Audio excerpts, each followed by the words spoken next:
So it is something that I've been working on for about a year and a half, 2 years. And we're going to go through a lot of slides, and I'm going to take my time. So please be patient.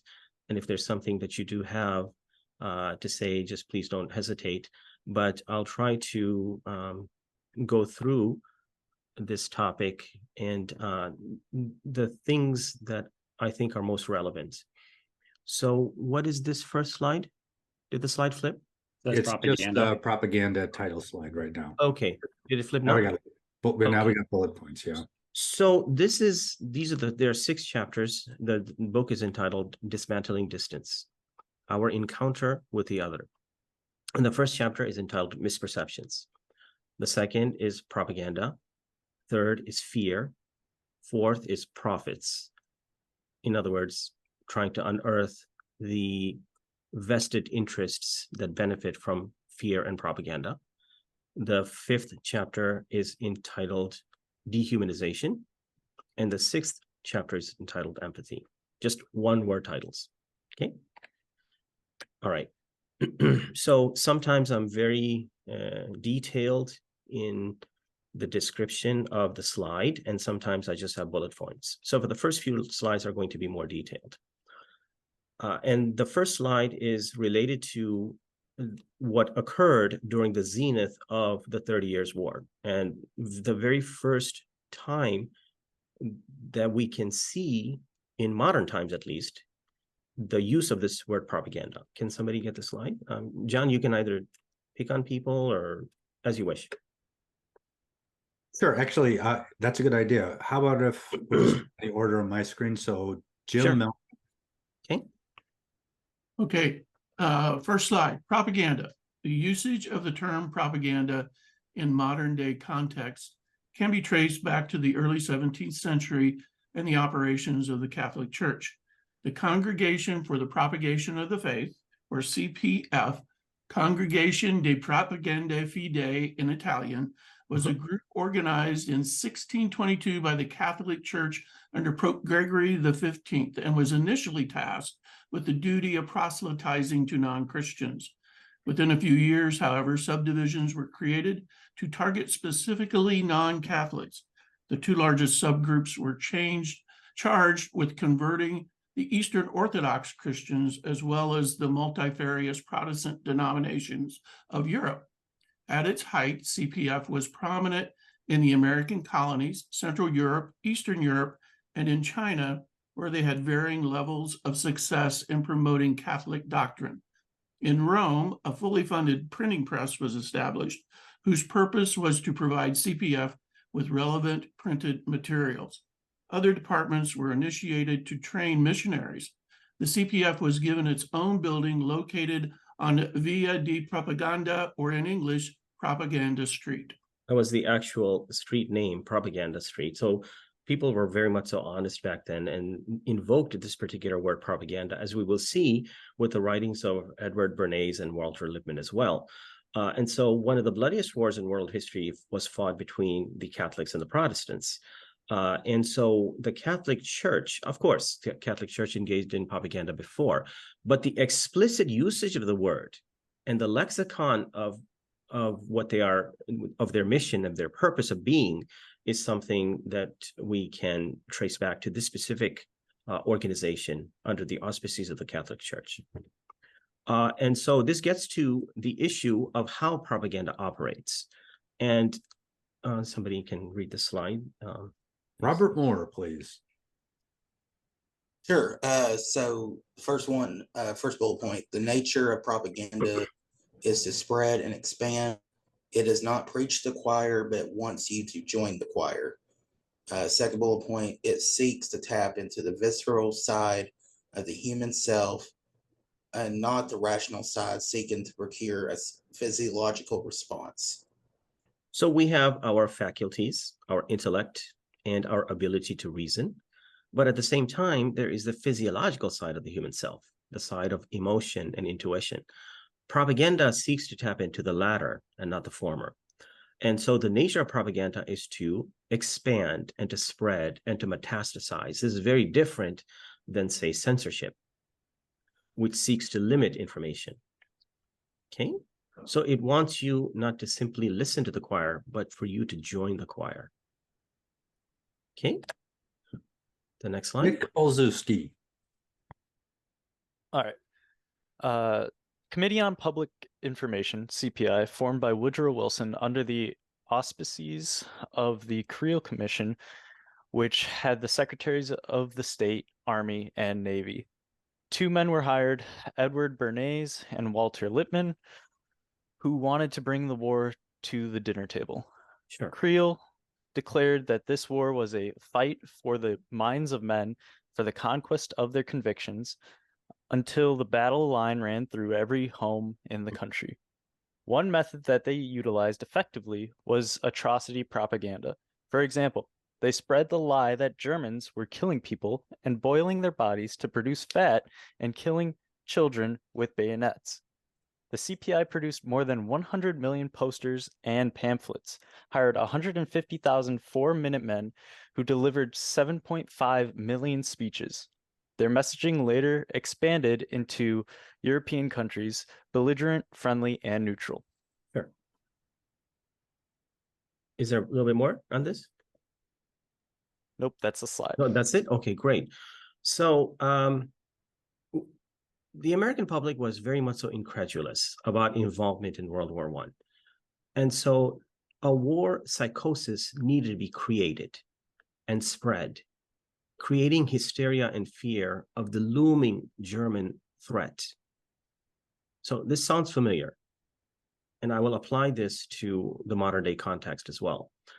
So 2 fathers of public relations, Edward Bernays and Walter Lippmann, were hired to mobilize the American public to go to war. So they realized that the average American has an attention span of 4 minutes. And you have 4 minutes to make your case. 150,000 4-minute men were hired who would go from town to town to town, creating this psychosis, a war psychosis.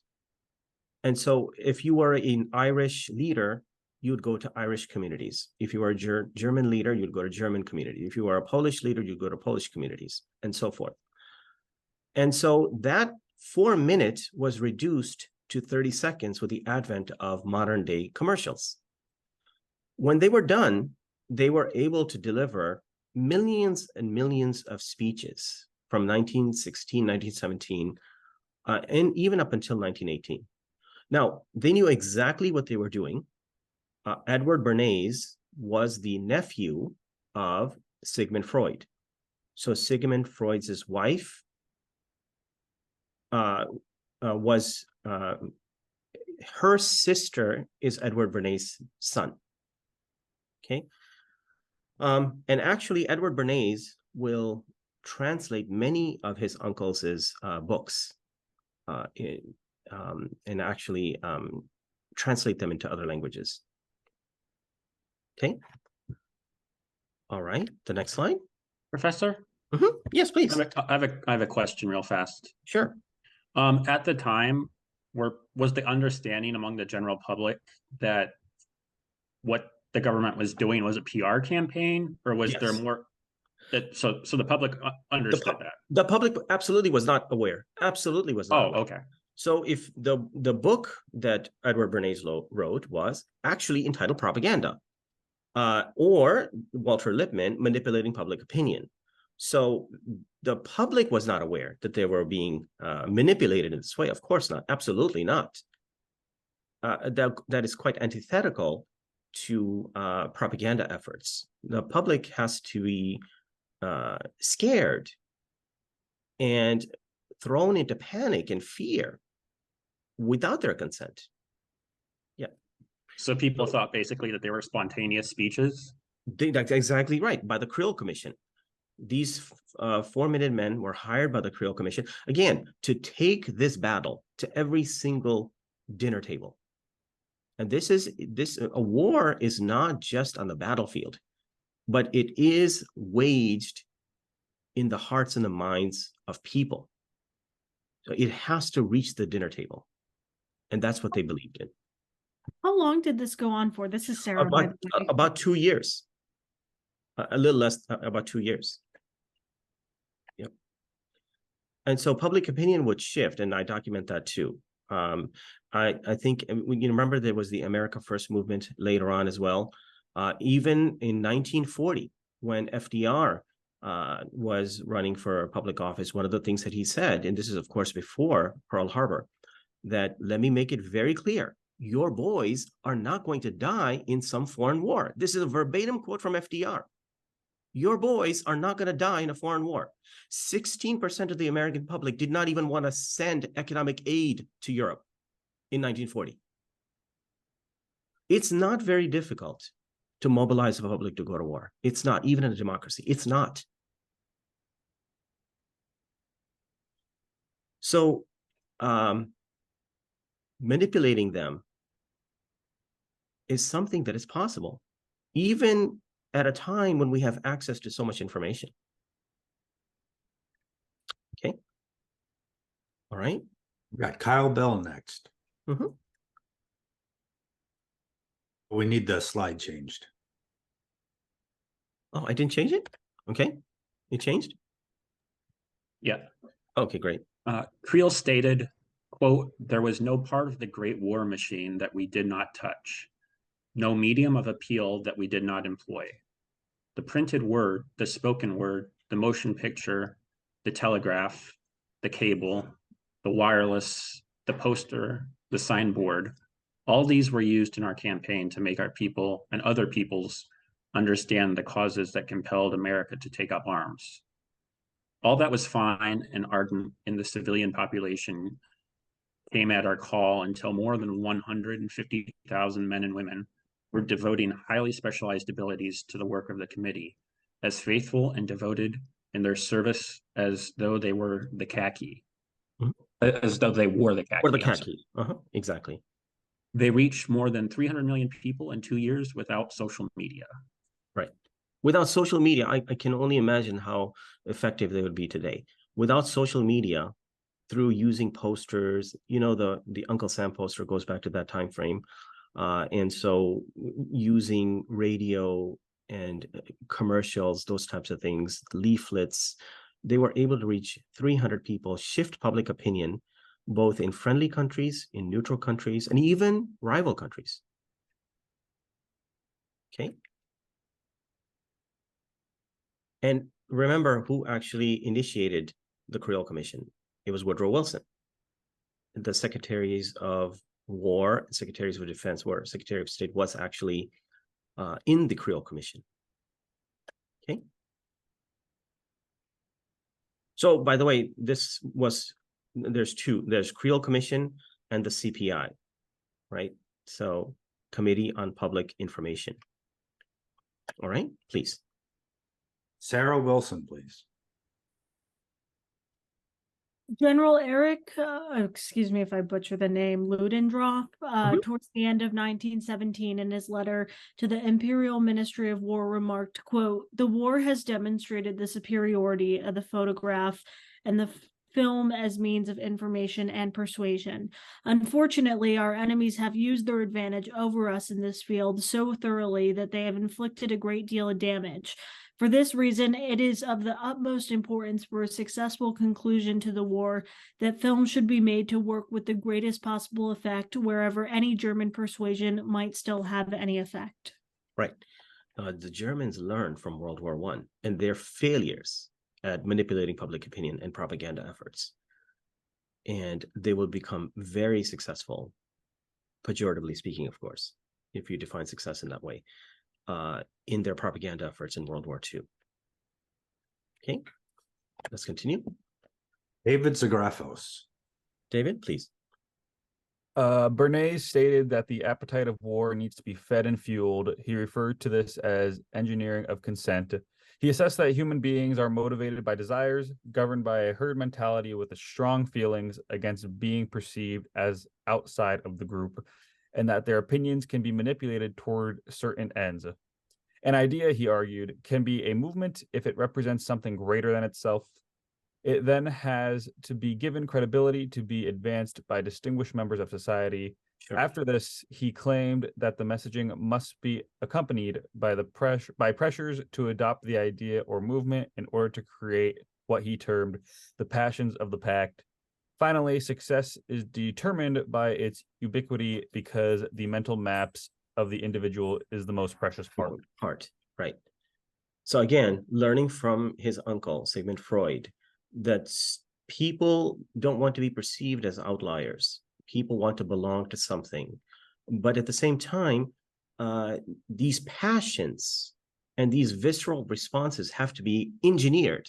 So he used the word engineering of desires, or the engineering of consent. Noam Chomsky would develop this concept and label it manufacturing of consent. But the idea goes back to Edward Bernays, the engineering of consent. So there is a certain type of social engineering that they promoted.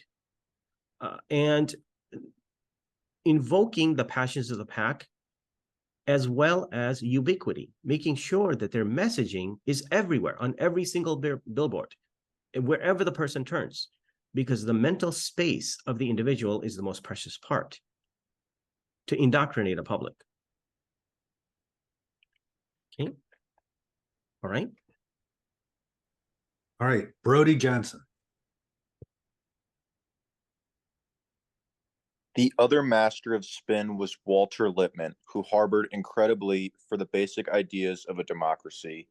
This skepticism emanated from what he termed the poverty of the public and the limited role performed by the individual in a society. The vagaries and vicissitudes of daily life prevent the person from truly grasping the complexities around him. Writing in his book, Public Opinion, published in 1922, he argued that average people can barely govern their own affairs and thus should not be entrusted with the responsibility of governing the reality around them. He likened the average citizen to a deaf individual observing the movements of a play. Mm-hmm. He remarked, "He does not know what is happening, why it is happening, and what ought to happen. He lives in a world he cannot see, does not understand, and is unable to direct. Rational decision-making is beyond the purview of the layman because the world is too big, too complex, and too fleeting for direct acquaintance. Consider simply the economic constraints upon the individual. People work all day, come home to their families for some relaxation, enjoy the company of neighbors and friends during their days off, and find comfort in sports and other leisure activities. Through it all, they cannot escape the burdens of life, and nor do they have the time to study and understand a multiplicity of divergent issues to make sensible decisions. This is merely their economic toil." Right. No, there's only 3 excerpts from the chapter. This is directly from my chapter, my words that I wanted to share with you, just to give you a glimpse as to how I approach the topic. So John Dewey would say that the critique of Lippmann is the most vociferous and powerful critique against democracy, because Lippmann believed that the average individual is just incapable of making sense of the multiple realities around the person, because the daily vicissitudes of life prevent that person from doing so. So this is why human beings gravitate to a shibboleth or a pet phrase or some sort of a slogan, right? So if I were to explain to you the differences between Shias and Sunnis, at least it would take me 2 hours, at least. And I'd have to go through the PowerPoint to explain to you that this is what happened. These are the different interpretations. This is the 7 Imam school of thought. This is the 12 Imam school of thought. This is the concept of the Mahdi. It would take me at least 2 hours to give you a glimpse of the differences between Shias and Sunnis.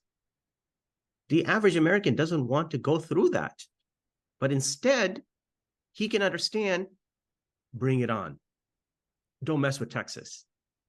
Or you're with us, or you're with the terrorists. Right? So Scott Wilson, who was a senator of Massachusetts several years ago, began every speech by saying, not Scott Wilson, Scott Brown. I'm Scott Brown. I'm from Rentham, and I drive. Can somebody finish the rest of it? And I drive pickup truck? Yes, and I drive a truck.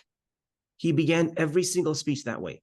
I'm Scott Brown. I'm from Rentham, and I drive a truck. Well, Scott Brown, welcome to the U.S. Senate. Or the senator in Iowa, her commercials. When I was growing up, I used to castrate pigs. Yoni Ernst. Ernst, yeah, exactly. Well, you're so qualified to join the U.S. Senate now. So these slogans and reducing complicated issues to a soundbite, whether it be hope or change or whatever, that's something that the average person can understand and comprehend. Okay. All right. This is a continuation of my excerpt from the chapter, as well as Lippmann's discussion of the average person and the capabilities of the average individual. Can somebody get this? We have a question, and you can decide if you want to do this after this slide, but Lindsay asked, were there any groups who sought to counter the propaganda campaign, or was it completely unknown to citizens that it was propaganda? Yes, later I'll get to that. That's one of the slides that when I'm completely done with this PowerPoint, you'll realize that people began to introspect and retrospect and turn inward as to how they have been manipulated. I will get to that. Yeah, definitely. Okay, great. I've got Nick Larson next. Next, Nick, please. Okay. People are also limited in other ways, including access to political capital, organizational acumen, and knowledge of a wide range of complicated issues impacting the world. He famously noted that we do not entrust a steelworker to possess knowledge of the properties of physics. Why then, he questioned, should the masses be given the responsibility of governing political affairs? He further observed that individuals rely on heuristic devices like stereotypes, which allow them to navigate a complex world. According to Lippmann, we are not equipped to deal with so much subtlety, so much variety, and so much permutations and combinations. Although we have to act within this environment, we have to reconstruct it on a simpler model in order to manage it. Thus, the propagandist must present the information to the public in the most simplistic terms. A carefully directed exaggeration, he claimed, is more effective than a truthful statement because the public must be shepherded for their own good. In fact, he began his above-mentioned book by narrating a fake battle between Germany and France. According to him, this is what the public needed at the time. An honest assessment of the facts may not lead them to choose the right course of action. The consequences that might ensue may be catastrophic for society, since the omnicompetent public opinion upon which the democratic ideal rests is a myth. Yes, that's all a myth. It's all a show. All of this is nothing but a play. And so the individual or the society and the public must be presented with simple things. Iraq, Iran, and North Korea constitute an axis of evil, right? Communism is an evil empire, or the Soviet Union is an evil empire. So complicated issues have to be reduced in a way that is manageable and accessible to the average person. Okay. All right. All right. Next slide is for Connor Kelly. Alrighty. After the success of propaganda in World War I, the Institute of Propaganda Analysis was established in 1937. In their second publication, they identified 7 methods, which are name calling, which refers to the method by which negative labels were applied to the members of a group, stripping them of all positive attributes.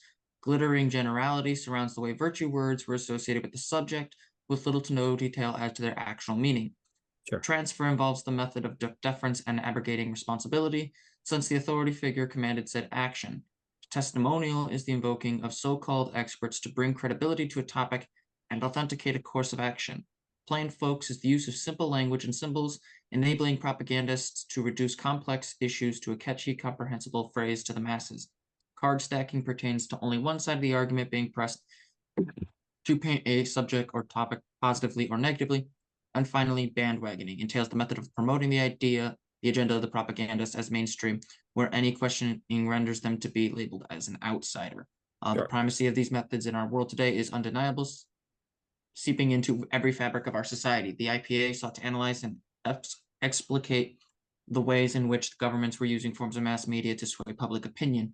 However, on the dawn of the Second World War in 1939, the organization disbanded. According to the IPA, members of the body expressed concern that they would be culpable if their work exposed Allied propaganda efforts to defeat Nazi Germany. Even though they dissolved in good faith and for the greater good, humanity was deprived of their invaluable scholarship since they failed to reconvene afterwards. Just a little comment here. Yes, please. A lot of this sounds like how we were talked about when we were pulling out of Afghanistan, and a lot of people were using like the deaths of those soldiers as a justification to say the last 20 years were necessary. Sure. Sure. And I've had family members who've served in Afghanistan who are still very angry about the way we left, the pull out. Yeah. Right, exactly. Yeah, definitely. But I apply this to not Afghanistan, but to the Second Persian Gulf War, the first and the Second Persian Gulf War, and what really happened in manipulating public opinion to go to war in 2003, 2002 and 3.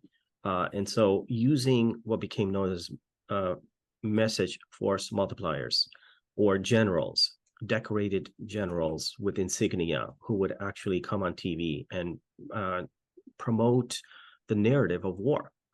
And so this is one of the things that they identified: testimonials of so-called experts, because the public relies on somebody who is wearing a uniform and transfers those moral judgments to that authority figure, you know.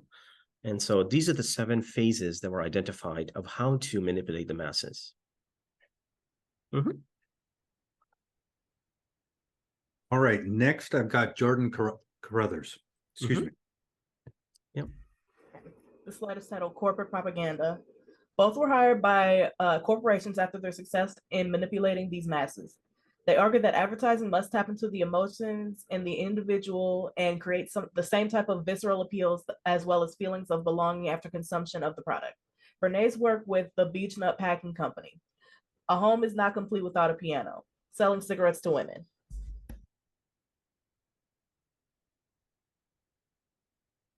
That's the end of the slide. Oh, that's the end of the slide. Okay, great. Okay. So now this is very interesting. Now we transition to the topic before we get to propaganda and war and the current conflict. They were hired by corporations. And so if you can do this in a time of war, you definitely can do this in a time of peace. And so they were hired by the Beech Nut Packing Company. At that time, people did not used to eat bacon or meat or certain types of food for breakfast. So they got 5,000 doctors to testify of the benefits of a hearty breakfast like meat and bacon.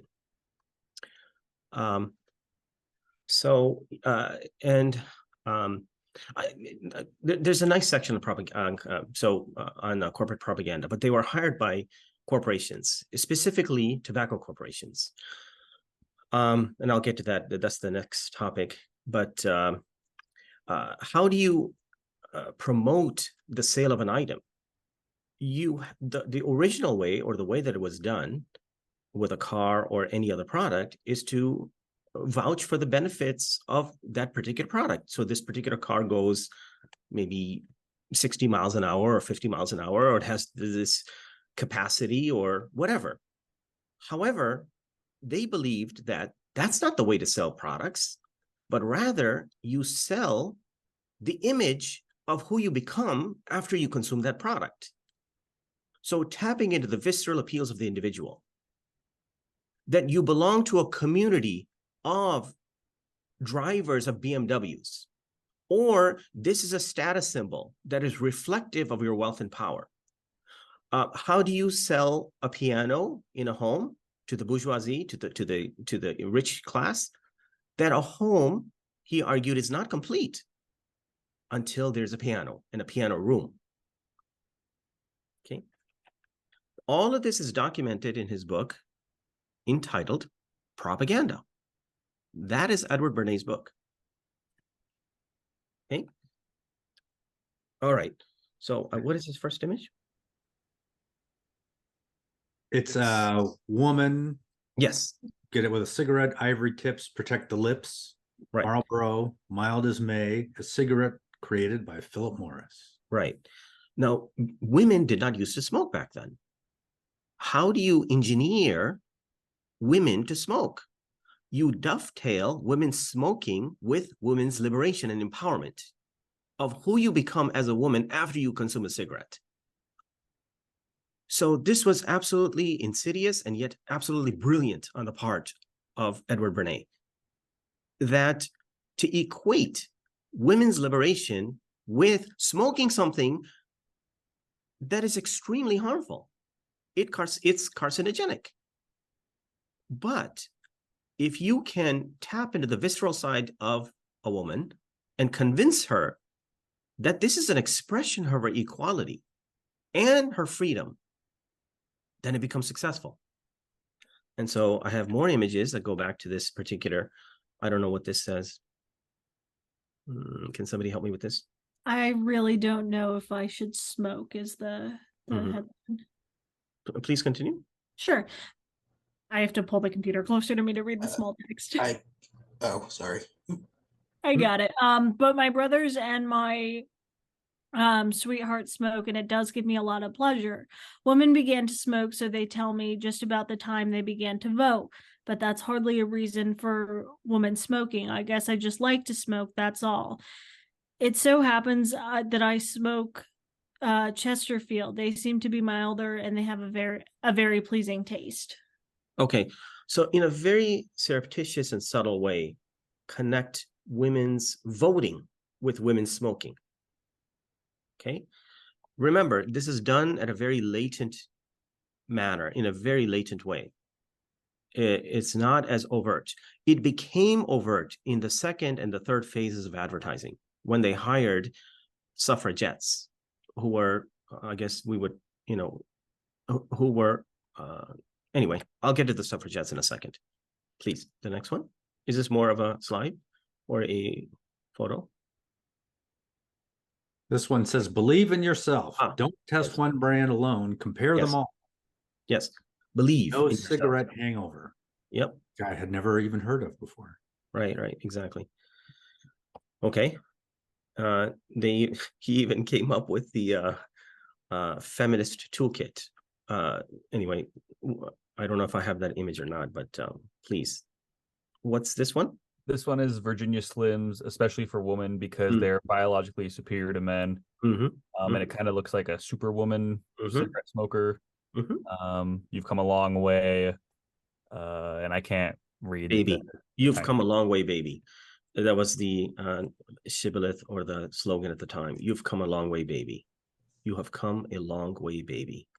Getting a woman, a beautiful, curvaceous woman, to wear a parka and to hold a cigarette and to smoke. And they later would get actresses in Hollywood to promote smoking. Okay, all right. What's this? I don't know what this is, but let's just move on. It says the Virginia Slim toolkit because you've got more to fix than your face. Okay, all right. I don't know who's next. Lindsay Capsino. It says corporate propaganda. In 1929, he hired the Torches of Freedom Brigade, who promoted women to openly smoke as a sign of their freedom. He had leading newspapers photograph them in Easter Sunday parades. Just the sales of Lucky Strikes increased by 300% in 1 year. End slide. Brilliant. I don't know about the most recent number, but I think 20 million people have died as a result of smoking-related deaths in the past, 50 years or something like that. So anyway, Okay. I don't know what to say, except that this is just insidious. I actually have a question, if you don't Please. mind. This is Yeah, Lindsay please. again. Yeah. Was there a point when the tobacco companies knew that this was causing cancer? They were still promoting this propaganda? Sure. And then Sure. did that crossroads ever come to the public knowledge? I mean, I assume it would. And were they held accountable for that back then? And that's one thing I do discuss in that section of corporate propaganda. And not just that, not just this particular example, but the entire opioid. How many deaths as a result of changing the label? Manufacturing a disease, branding a disease, coming up with a disease, and coming up with a medicine to cure that disease. Phantom diseases, phantom ailments that they came up with. And so the Sackler family, what the Sackler family did, nobody in the Sackler family went to jail. They had to pay billions upon billions of dollars for what they did, for changing the label and making opioids. The US has what? I share the numbers in the chapter, like 5% of the world's population, but consumes like 95% of the world's opioids, hydrocodone, oxycodone. And so why did this happen? Why did we go from negligible amounts of opioid consumption as compared to 95%? Because of the change in label, that the lobbying efforts on the part of the Sackler family and Purdue Pharma to promote the consumption of opioids, which has led to last year, more than 100,000 people died. So, okay. Anyway, what else? All right, Josh Green. It's a bullet pointed list that says perceived obsolescence, product obsolescence, the halitosis appeal, how to brand a condition, and the label. Okay, I'm not going to deal with the latter two, but perceived obsolescence. Why do we want the next toy, the next iPhone, whether it be anybody, my son? Oh, the iPhone 14, wait a minute. So because they realized the significance and the primacy of perceived obsolescence and product obsolescence. Most products don't last very long. They are engineered to last only a few years. But then the perception is more important. We perceive, once the new device comes out, as though the old is obsolete. But that is deliberately done. And they recognized that reality of manipulating the consumer in that way. The halitosis effect. Anybody know what halitosis is? Halitosis? Yeah, isn't that like chronically bad breath? That's all it is. Yeah. That's exactly right. It's bad breath. So Edward Bernays ran in the Reader's Digest this story of a woman, let's just call her Amy. I don't know what the name was. And so all of her friends got married and they have children and family of their own. But Amy suffers through halitosis, which is basically bad breath. So he was hired by the Listerine company, and how Listerine became a part of the drug aisle in any pharmacy and a part of our bathrooms. Right. So this particular person could not get married, could not have a family because she suffered through this particular ailment, which is halitosis or bad breath. How do you remedy that? Through Listerine. Okay. Shall we? Please. Next one. Next is Elise. Elise, please. All right. There are 4 bullet points. First one is engineering of desires and the enjoyment of the good life, conquest through attractions, a form of dominance without it be perceived as domineering, and creates a generational divide and the disappearance of traditional cultures. Right. So These are the consequences. The engineering of desires. It is a form of control with the person, without the person being perceived as though they are being controlled. It is a form of dominance without the person being felt that they are being dominated over. So this is the concept of soft power. So if hard power is A making B do something that B doesn't want to do, soft power is A manipulating B such that B willingly follows and begins to replicate and emulate what A wants B to do. So it is the altering of tastes and desires and preferences so that B willingly follows and is clueless as to whether or not this is even happening, because it is so surreptitious. It is so occult. Okay. All right. Shall we? Pacifica. Procter and Gamble's study of the Arab world that grouped us into 4 categories. We, me, we, me. Yeah, very interesting. So the first category, so Procter and Gamble, I had to go through this study, 1,000-page study. I can't, I read a lot of it. I couldn't read the entire, but 1,000-page study dedicated to the documenting and chronicling the Arab consumer. And so they classified Arabs, the 22 countries where Arabic is the dominant language, like Egypt and Jordan and Kuwait and Iraq and so forth, that Arabs fall into 4 categories. We, which is a group of people who emphasize tradition and religion and loyalty and customs. The old folks, the older generation. And then the second category is, what is the second category? We, me, I guess. Yeah. It's the second category, we, me. We, me. We, me. So it is still the group, but the individual is slowly visible. That the individual is slowly coming out.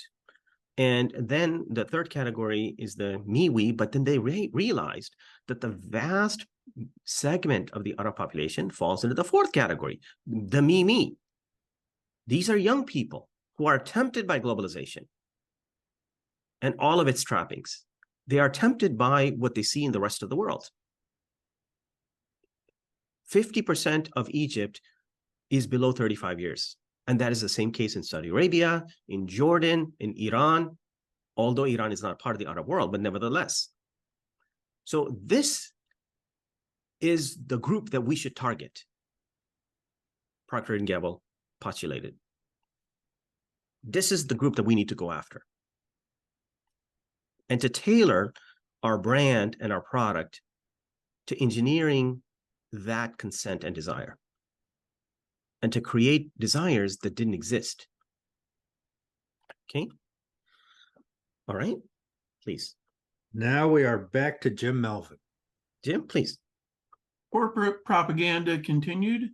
MNCs do not merely sell products.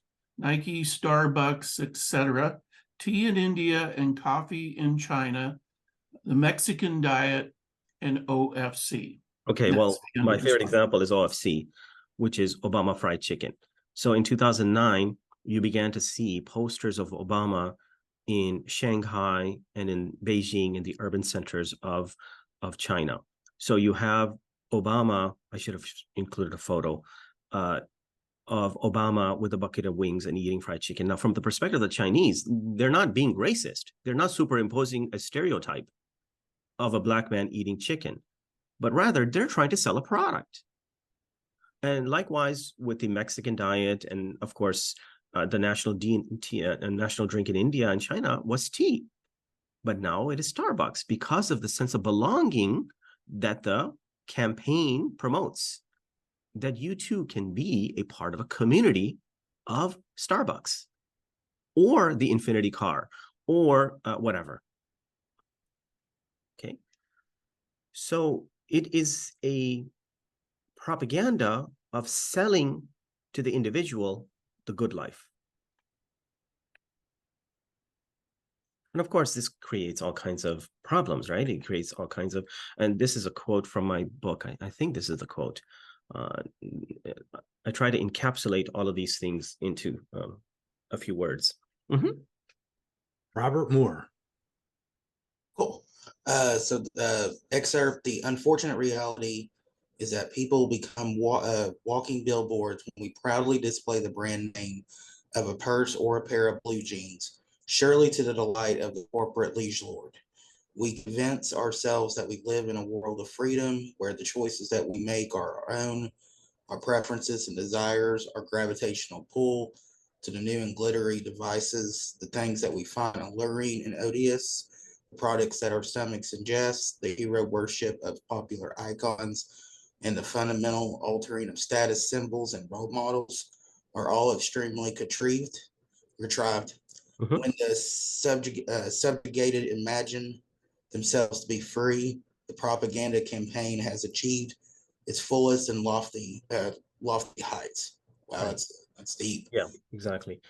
So that's just a quote from the chapter, encapsulating and summarizing some of these things that our hero worship, who our icons are, who we look up to, the branding of certain products and wearing those products, that the person becomes simply an appendage of the corporation, and that strips the person of their personality and reduces them to a figment of what is truly real.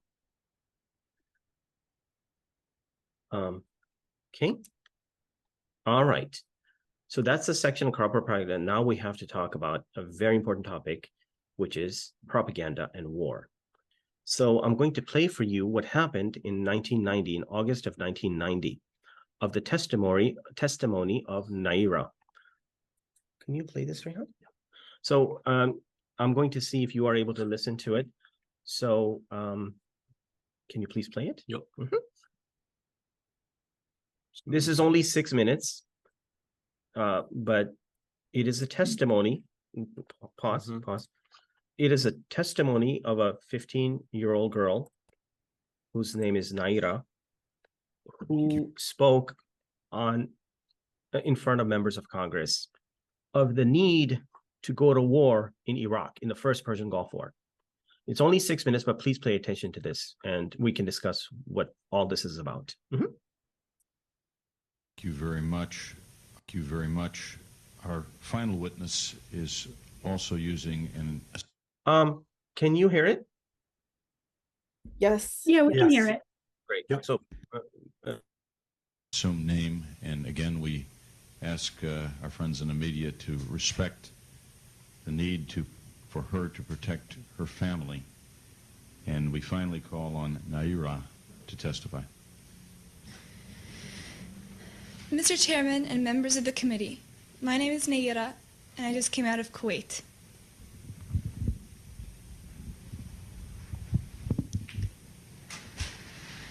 My mother and I were in Kuwait on August 2nd for a peaceful summer holiday.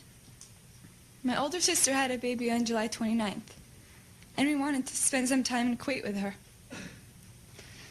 I only pray that none of my 10th grade classmates had a summer vacation like I did. I may have wished sometime that I could be an adult, that I could grow up quickly. What I saw happen to the children of Kuwait and to my country has changed my life forever. It has changed the life of all Kuwaitis, young and old. We are children no more. My sister, with my 5-day-old nephew, traveled across the desert to safety. There was no milk available for the baby in Kuwait. They barely escaped when their car was stuck in the desert sand, and help came from Saudi Arabia. I stayed behind and wanted to do something for my country. The second week after an invasion, I volunteered at the Al Adan hospital with 12 other women who wanted to help as well. I was the youngest volunteer. The other women were from 20 to 30 years old. While I was there, I saw the Iraqi soldiers come into the hospital with guns. They took the babies out of the incubators. took the incubators and left the children to die on the cold floor. It was horrifying.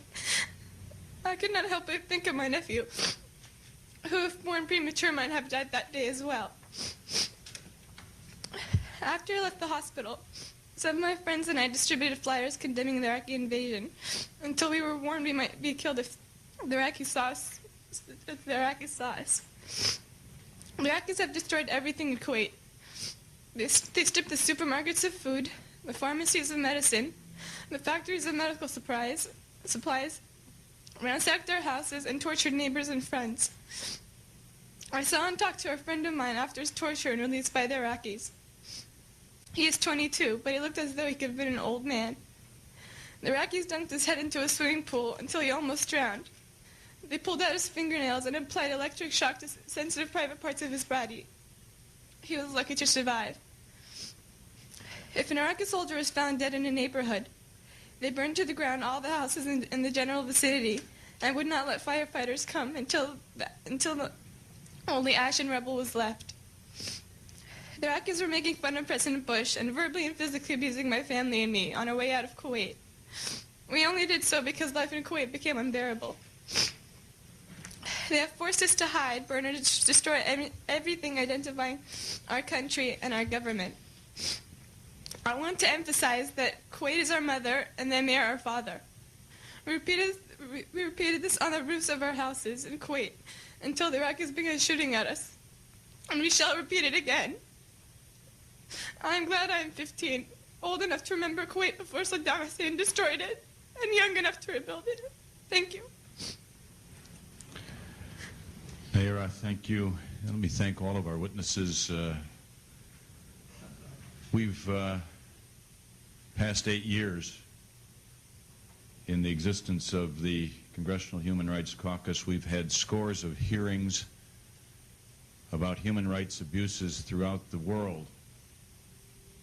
And I know my co-chairman, Tom Lantos, will join me in telling you that we have never heard, in all this time, in all circumstances, a record of inhumanity and brutality and sadism as the ones that the witnesses have given us today.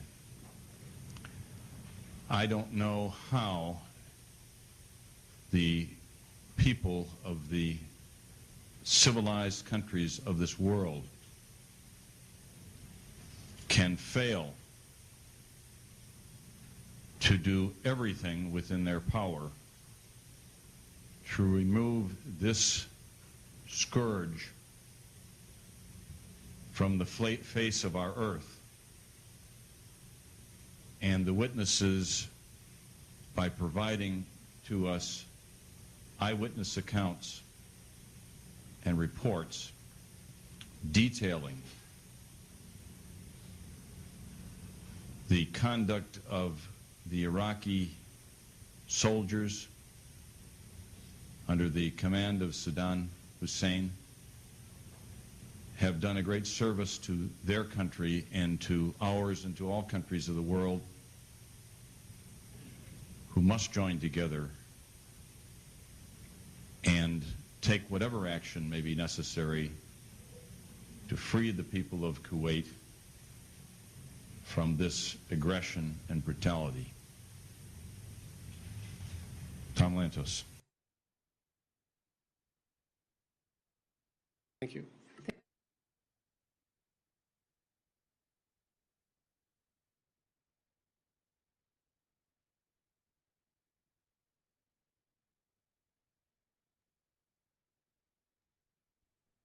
I'm back. And that's the link, right? And I should stop. Yep. Okay. Go back. Okay, what's this? That's the link? Yep. And this is a new slide. Great. I'm good for now. If I call you, you come, okay? Please. All right. So, what did you think? Powerful testimony of a 15-year-old girl in Kuwait. Does anybody know the background of this?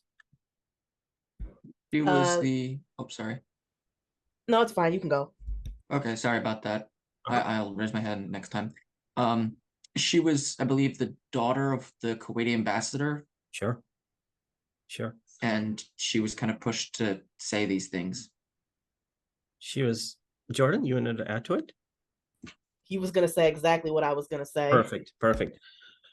She was hired by a PR firm in Washington, D.C., and she was the daughter of the Kuwaiti ambassador to the U.S., and hired by a firm to promulgate this lie, which was debunked by people like John Miller of ABC News and a very young Chris Hedges, and also Harper Magazine. Harper Magazine ultimately disclosed her name. And if you want to read, well, these are some of the details. So a very good book on this subject is entitled Second Front by Harper Magazine's president, Rich MacArthur. And so Second Front, Censorship and Propaganda in the First Persian Gulf War. All of this was a lie and a sham to mobilize the public to go to war.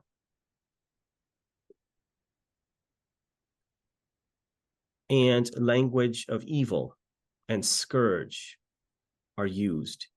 Civilized and uncivilized is used. Barbarism is used. Because what that does is that it legitimizes violence. It makes the violent actions justifiable and in defense of liberty, in the defense of civilization. But all of it was a lie.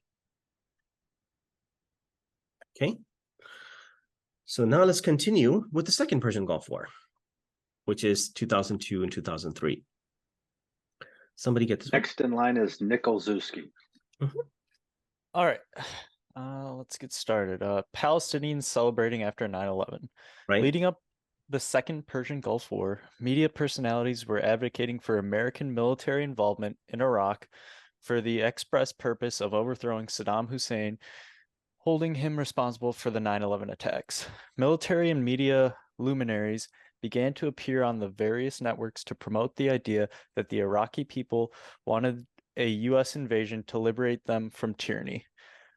Through it all, and on a daily basis, they silenced opposing voices and castigated them as unpatriotic. News outlets scheduled the appearance of so-called experts as part of their propaganda blitzkrieg to shift public opinion in favor of war. Message force multipliers were hired by the Pentagon with a series of talking points. Iraq possessed chemical and biological weapons, was developing nuclear weapons and other weapons of mass destruction, important uranium tubes from Niger, and had plans to smuggle dirty bombs to Al-Qaeda. They reinforced the message from the White House that the war would be quick and decisive. The U.S. would be treated as liberators and that we need to act immediately before a mushroom cloud over our cities. These were the talking points. Palestinians, I don't have time to discuss Palestinians celebrating, but soon after 9/11, evidently, even CNN, because remember back then, Fox was not very, it was not as powerful as other news outlets were, promoted this idea that the Palestinians were celebrating. In reality, that was a lie. And actually, it was invoked by even people like Donald Trump in 2016. I don't know if you recall that until, anyway, it's the Palestinian celebrating is a long story, turned out to be a lie, was actually footage of 1991 that was superimposed on American TV as though it was happening in real time. There's an 8-hour difference between Palestine and New York. Right now, Palestine is 8 hours ahead. And that footage was not shot in the daytime, it was not shot at night, but in the daytime. But later it was recanted. So 75, just go forward a little bit, because remember, on 9/11, we had been, I was supposed to defend my dissertation the next month. I have devoted my life to the study of international relations.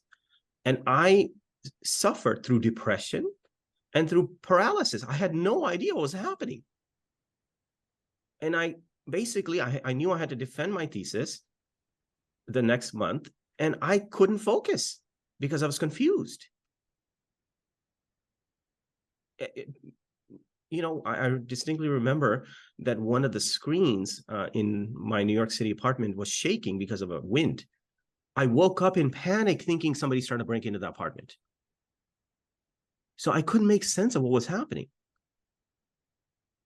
And to see Palestinians celebrating, of course, would create a certain visceral response, only for it to be a lie. So 75 message force multipliers, which the Pentagon called message force multipliers, were hired by the Pentagon to take the American public to go to war and to shift public opinion by giving them a series of talking points. And they had access to the Pentagon. They had access to all of these briefings, and they went on TV promoting war, wearing their uniforms and insignia. Again, connect this to what happened in World War I and testimonials and transference and the work of Edward Bernays and Walter Lippmann. Okay, shall we continue? Yeah, there's actually 2 bullet points left on this slide. Okay, please. So prior to the invasion, 70% of Americans believed that Saddam Hussein was responsible for the 9/11 attacks, and White House correspondents' dinner of Bush, Cheney, Rove, and others laughing. Anybody can connect the pieces here of the last bullet point? So shifting public opinion, most people were incredulous, but then they were fed this lie that somehow Saddam Hussein was responsible for the 9/11 attacks, and dovetailing and conflating the 9/11 attack with Saddam Hussein. But does anybody know what I'm referring to with the White House Correspondents' dinners with Karl Rove, Cheney, and Bush laughing? Anybody know what is in my mind when I included this fact in the Is that when he was, there were like photos of him looking under furniture, like saying this is where the weapons of mass destruction are and stuff like that? That's right. So White House Correspondents' Dinner is when they get a bunch of comedians, and it's a spoof, right? It is actually sarcasm, and it's quite funny. But this part was not funny, where Bush is looking underneath his desk, is on his hands and knees, looking for something. Karl Rove asks him, "Mr. President, what are you looking for?" He says, "Well, these weapons of mass destruction have to be here somewhere." And everybody laughed. How offensive is that to the people that died, to the soldiers that died, to the Iraqis that died? Shall we continue? Okay. I've got Kyle Bell next. Says propaganda and war, current conflict. Okay. All right. Hamas. Yep. As baby killers. Yep. Hamas as baby killers spread by Netanyahu and Biden and later recanted. On October 10th at 7:19 a.m., the report came that, quote, about 40 babies were taken out on gurneys, cribs overturned, strollers left behind, doors left wide open. At 8:16 a.m., quote, babies, their heads cut off. That's what they did. At 10:18 a.m., IDF Major Nir Dinar stated, quote, we cannot confirm any numbers. What happened in Kibbutz Kfar Aza is a massacre in which women, children, toddlers, and elderly were brutally butchered in an ISIS way of action. Soldiers on the ground who are there told me this. Okay. Now I'm trying to piece together. All of this is fresh information. So I'm just trying to piece together the sequence of events. Okay, let's continue. Kyle, you want to get this one too, please, since it's related? On the morning of October 11th, Biden stated, quote, I never really thought that I would see and have confirmed pictures of terrorists beheading children. That evening, it was later clarified that, quote, Biden nor his aides had seen pictures or received confirmed reports of children or infants having been beheaded by Hamas. On October 11th, a spokeswoman for Netanyahu reported to CNN and posted at 10:23 a.m. that, quote, babies and toddlers had been found with their heads decapitated in Kfar Aza. IDF Major Doran Spielman on early October 12th said, quote, that specific report and that number I can't confirm. On October 12th at 5:29 a.m., CNN journalist Sarah Sidner stated, quote, yesterday, the Israeli Prime Minister's office said that it had confirmed Hamas beheaded babies and children while we were live on the air. The Israeli government now says today it cannot confirm babies were beheaded. I needed to be more careful with my words, and I'm sorry. Okay. Right?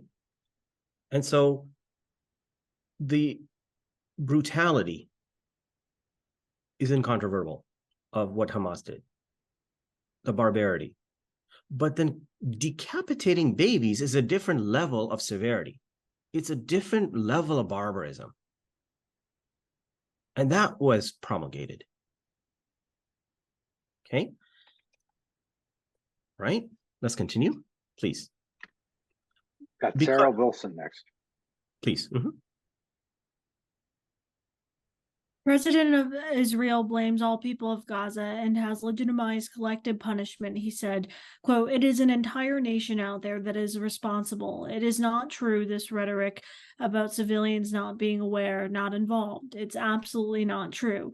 They could have risen up. They could have fought against that evil regime which took over Gaza in a coup d'etat. In an address to IDF soldiers, Netanyahu referred to Palestinians as, forgive me, I'm going to pronounce this incorrectly, Amalekites? Amalekites, No, and quote, not to forget what Amalekites did to you.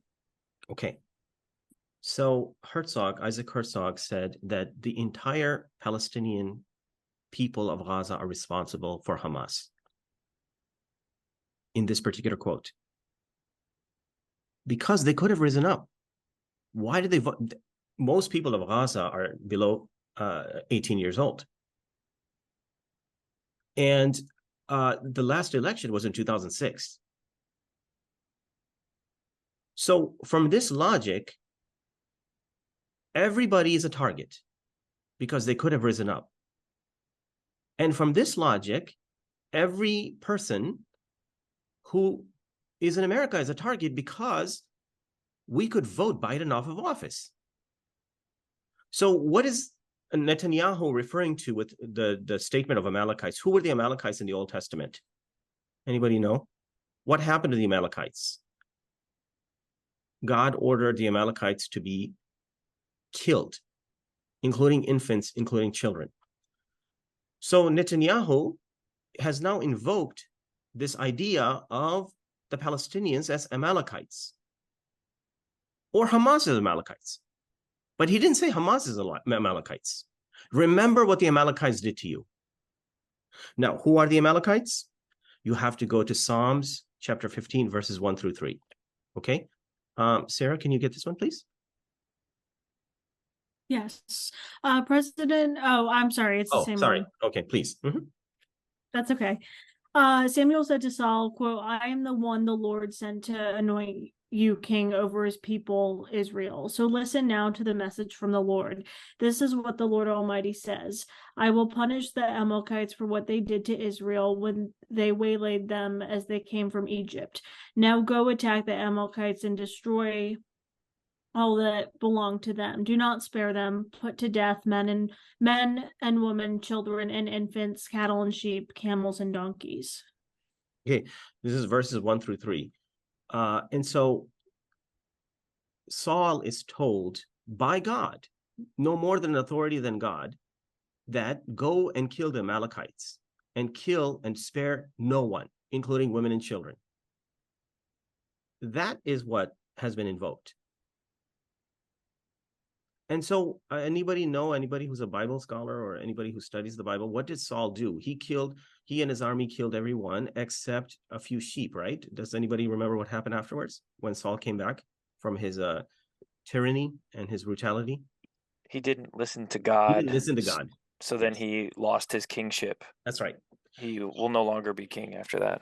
That's right. So what he did was that he, of course, was thinking of his own self-interest. He kept 2 sheep, in other words, lamb, for his own family, for his own self. I mean, God told me to kill every animal, every child, every woman, but you know what? I have to think of myself too.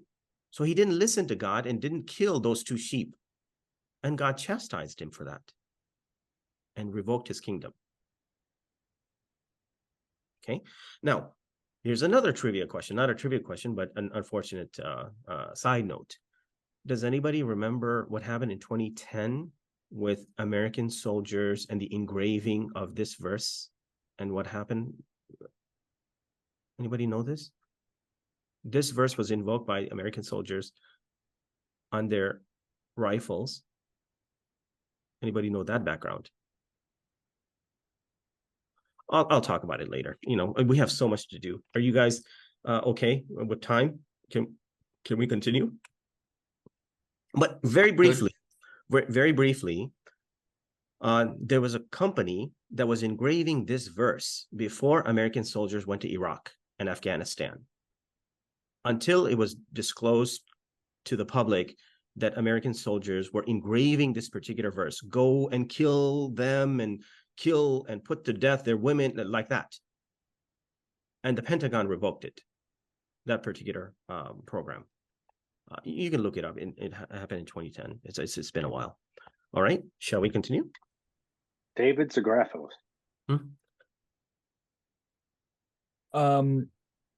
What we there's bullet points. What we are witnessing as a world is genocide and collective punishment. Marcus Luttrell and Lone Survivor, the Pashtun Code.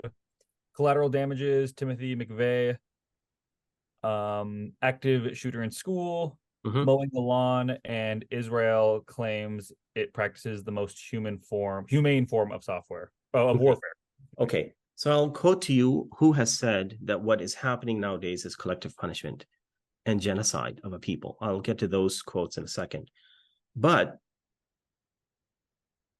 preventing women and children, a civilian population of 2.3 million people, from drinking and eating,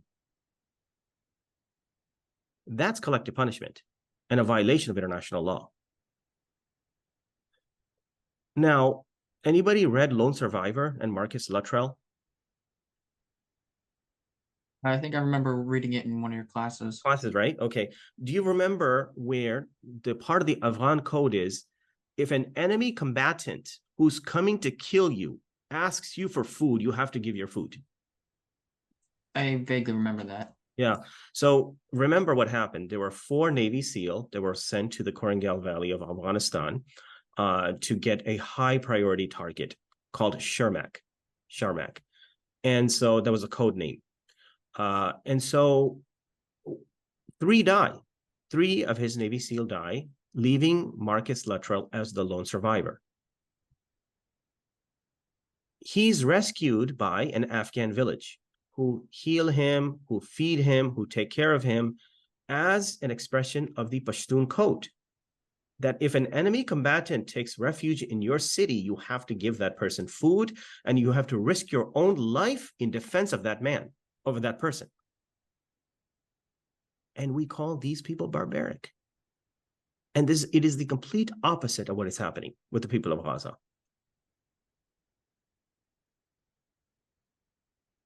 Okay, David, what is the third bullet? Collateral damages. Sure. Timothy McVeigh. Timothy McVeigh. So when Timothy McVeigh was, when he blew up the federal building, and again, who is Timothy McVeigh? He fought in the first Persian Gulf War. He was very despondent as to why we are there to begin with. And he was upset in 1993 with Waco. And in 1995, to coincide with the tragedy at Waco, he blew up the federal building in Oklahoma. He was told that there were innocent women and children. He referred to the innocent women and children as collateral damages. In other words, the innocent women and children that died in Oklahoma, he referred to them, an American soldier, as collateral damages. How offensive is that? But why is it less offensive when somebody else does the same thing? How does it sanitize violence? That the person who has to pick up the dead pieces of his or her dead daughter in Gaza is going to be radicalized. he's not going to see, or she's not going to see as an expression of collateral damages. So if it's offensive to us, why is it not offensive when we do it or when our quote unquote friends do it? It's not friendship to allow your friend to engage in brutality. Well, if that is the case, then we should be okay if our enemies do that to us. Dropping bombs in Chicago, New York City, and say, oh, this is collateral damages. Okay, what's the fourth bullet? Active shooter in school. Right. Right. So if there's an active shooter, you go after the shooter. You don't drop a bomb and kill every single child and say that the death is actually collateral damages. If there's a mall, you don't drop a bomb on the mall. You go after the people who are responsible for it. Okay, now this was a debate that I had with a local Jewish rabbi, and one of the things that he said, and this is what the IDF says, that Israel practices the most humane form of violence, the most humane form of war. What does this mean? How so? Because the IDF says, leave so we can bomb your places. Go to the south so we can bomb the north. And they inform people and they drop leaflets. And this is what he said. This is what the rabbi said. And I said, I folded my hands in a very, very obsequious way. And I said, well, thank you. That's so nice of you. That's so kind of you. That's so magnanimous and gracious of you. But from that logic, if our enemies do the same thing, then that war is justifiable. And that approach is justifiable. So Russia can bomb the hell out of Ukraine, so long as Russia just simply gives forewarning and warns the people of Ukraine to leave. Then all of those bombings are legitimate. That if our enemies were to do that to us, that would be legitimate.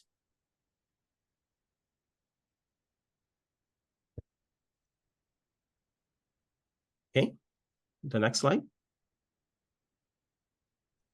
Brody Johnson. Propaganda war, current conflict. In the first 6 days, there were 6,000 bombs that were dropped on Gaza, more than all of the bombs dropped on Afghanistan in the height of the 20-year war. Hospitals, ambulances, bakeries, schools, refugee camps are not spared. Of the victims, 2/3 are women and children. Save the Children has reported that more children have died in Gaza than all of the global conflicts put together over the last 4 years. Each hour, 6 Palestinian children die and 4 women. Doctors Without Borders reports a new classification, WCNSF. Human Rights Watch determined that white phosphorus was used. On November 2nd, the Israeli army stated it has thus far bombed more than 12,000 targets on the Gaza Strip. Thus far, about 40 kilotons, more than 80 million pounds, of bombs have been dropped, which is the equivalent of 3 Hiroshimas in an area the size of Philadelphia, with close to another million more people. Springfield connection. Okay. So this is the level of the bombings against an urban population, one of the most concentrated urban population. The size of Gaza is as the size of Philadelphia, almost exactly, with 1 million more people in Gaza as compared to Philadelphia. And 80 million pounds of bombs have been dropped so far. Weapons funded by the US with American support. So WCNSF, does anybody know what that acronym stands for with Doctors Without Borders? Doctors Without Borders has a new classification of wounded children, no surviving family. WCNSF, wounded children, no surviving family. Overwhelmingly, women and children are dying. When you drop bombs to that extent in an urban center, these are the consequences. And so now, what do you think is going to happen with those people that are being bombed in this way? They're all going to convert to Zionism now? Okay, please. We've got a Can I hand add up. one thing really quick? Yeah, please. This is Sarah. I was just going to say that reminded me because I keep hearing in the news too that Israel is bombing hospitals in Gaza because they claim that there are Hamas tunnels under That's right. it. That's right. That's exactly right. That this is what, remember the Jabalia camp that was bombed? They said that there was one Hamas warrior there who was killed. But that led to the death of like 100 people, children, women that died. And then when there was moral outrage, including that by President Biden, they did it again the next day. And that Jabalia camp has been bombed multiple times so far. So, yes, this is what we are told. But does that give any military a license to drop bombs? So I don't know. I don't know what. At the Ahliya hospital, the director of the Ahliya hospital says, we absolutely cannot corroborate any such thing of Hamas warriors underneath the ground. We can't do that. But let's just say that that is true. Do you bomb a hospital then?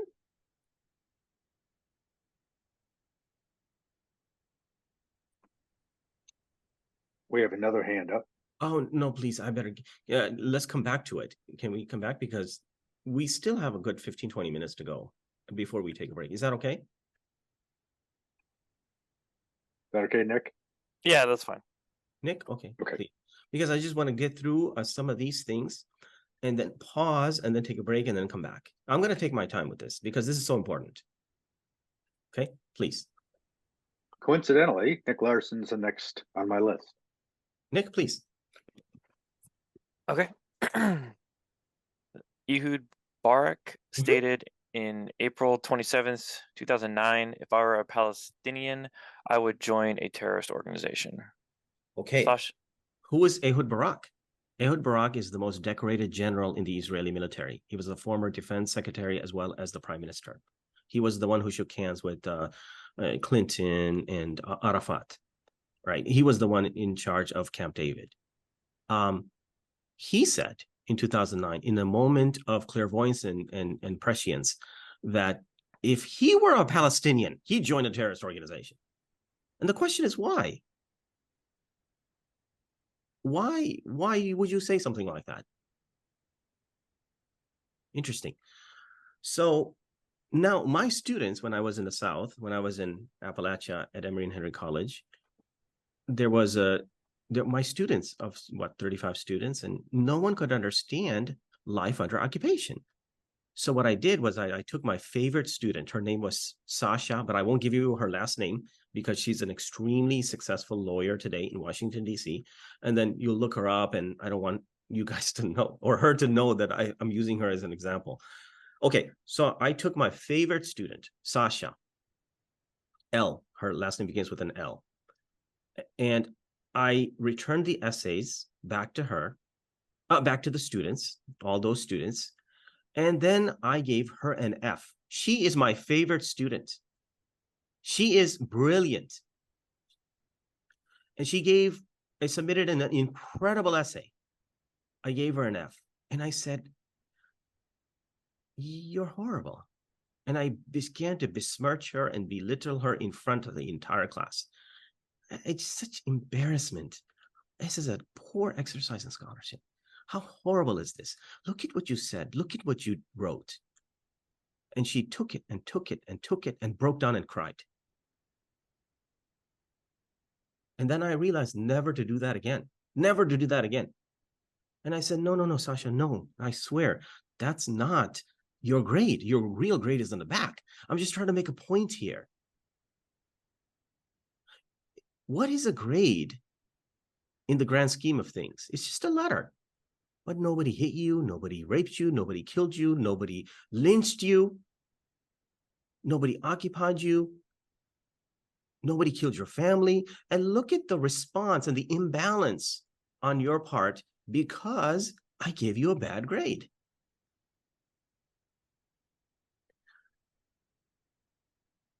So consider what happened with the militia of Michigan, who wanted to abduct the governor of Michigan and kill her, execute her in front of the camera because they were upset at COVID restrictions.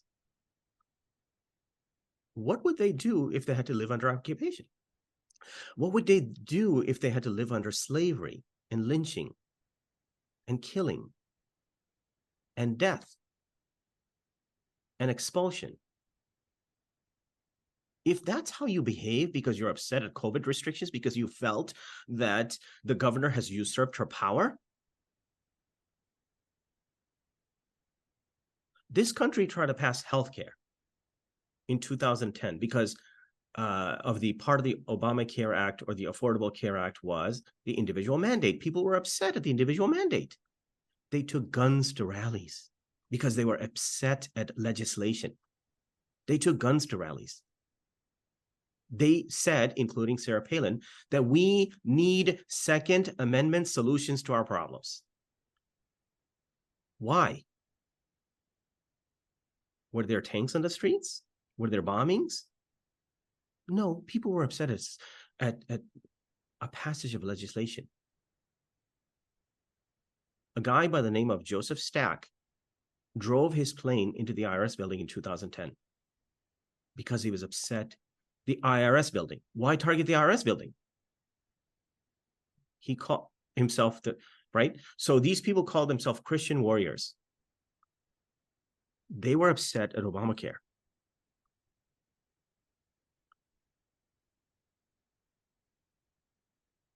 Okay. Nick, what's the next bullet after that? I think you mainly covered it. Covered it? Sasha Yeah. L. This country sought to pass healthcare. Michigan militia upset at COVID restrictions. And then the third bullet, which is the last one, there is no Hamas in the West Bank, and yet Palestinians are being killed and forcefully removed. This conflict did not begin on October 7th. David Cameron calls Gaza the largest open-air prison in the world. Right. When Hamas came into power in 2006, there was a land, air, and sea blockade back then. And, you know, he said that this is the biggest open-air prison in the world. The conditions are horrible. Only 10% of the people have potable drinking water. And that's life in Gaza. But what about the West Bank? That is what, 10 times bigger. There's 3 million Palestinians there. And what is happening to them with the forced expulsion and the killing and settlers armed, supported by the IDF, raids. There's no Hamas in the West Bank. It's the Palestinian Authority. So this idea that, you know, everything will be fine after Hamas. Well, how do you explain what is happening in the West Bank in an area which the evangelical Christians call Judea Samaria, because they believe that the second coming will only happen once all of Israel belongs to the Jewish people, that God will send Jesus and ultimately culminating in Armageddon after Israel belongs to the Jewish people. And that area in the West Bank is called Judea Samaria, the old biblical name. So yesterday when there was this rally, one of the persons who spoke was who? John Hagee. And just YouTube what John Hagee said and the support of evangelicals and their support for Israel and why. Okay. All right. Next one.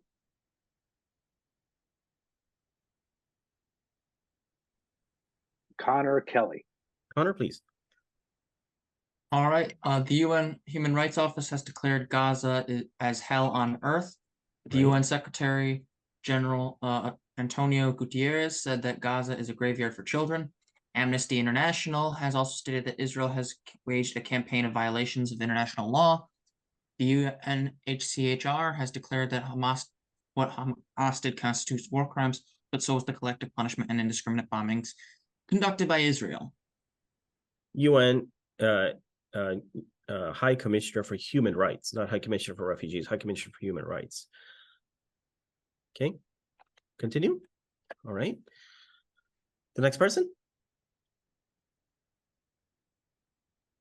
Jordan Carruthers. Amnesty International, Human Rights Watch, Harvard University Law School, and Israel's Beth Shalom have declared Israel as an apartheid state.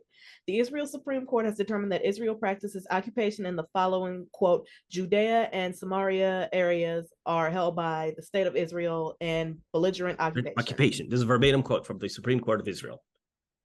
And now you understand why certain people are upset at the certain rulings of the Israeli Supreme Court. There's a sizable movement in Israel that are not in favor of the Zionist state. And so Jewish voices for peace. There's a significant percentage of the Jewish population in Israel which wants a two-state solution. And so along with, of course, famous Americans like Norman Finkelstein and Noam Chomsky and, I guess, Amy Goodman or Glenn Greenwald or, to quote somebody that you might know, Jon Stewart. So, yeah. Now, if you do say such things, and this is something that we're going to cover when I quote to you the Ponsonby report. Well, let me just quote to you the Ponsonby report in a few seconds. We only have like 15 more minutes to go. Then we'll take a break and then we'll come back and finish the discussion because I want to play a video for you and then discuss warfare is only invention, not a biological necessity. So please. The next person. Lindsay Captino. I think we need to move the slide. Oh, okay. All right.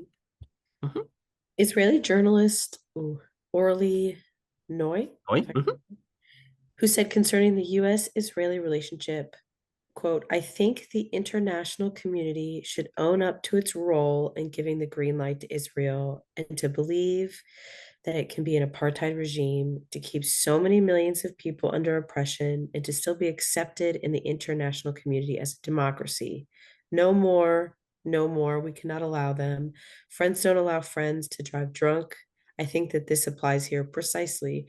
We have had a drunk leadership, drunk with power for such a long time. Somebody needs to take the wheel from their hands. End quote. End slide. All right. Okay. The next slide. Just a second. Josh Green. It's a bulleted list. So the first bullet says, don't these people have, or latent dehumanization is the title of the slide. Don't these people have jobs? Let's pause there. I'm going to do it one at a time. There's a section in my book in the 5th chapter on how dehumanization occurs. But then a very subtle form of dehumanization is latent or surreptitious dehumanization. So you're saying something without saying it. So when Michael Brown was killed, people took to the streets, right? And with the Black Lives Matter. And what do people say? What did even one of my students say? Don't these people have jobs? So what are you trying to insinuate? That these are a bunch of thugs, lazy people who have no right to protest in this way. They don't have a legitimate grievance. Don't these people have jobs?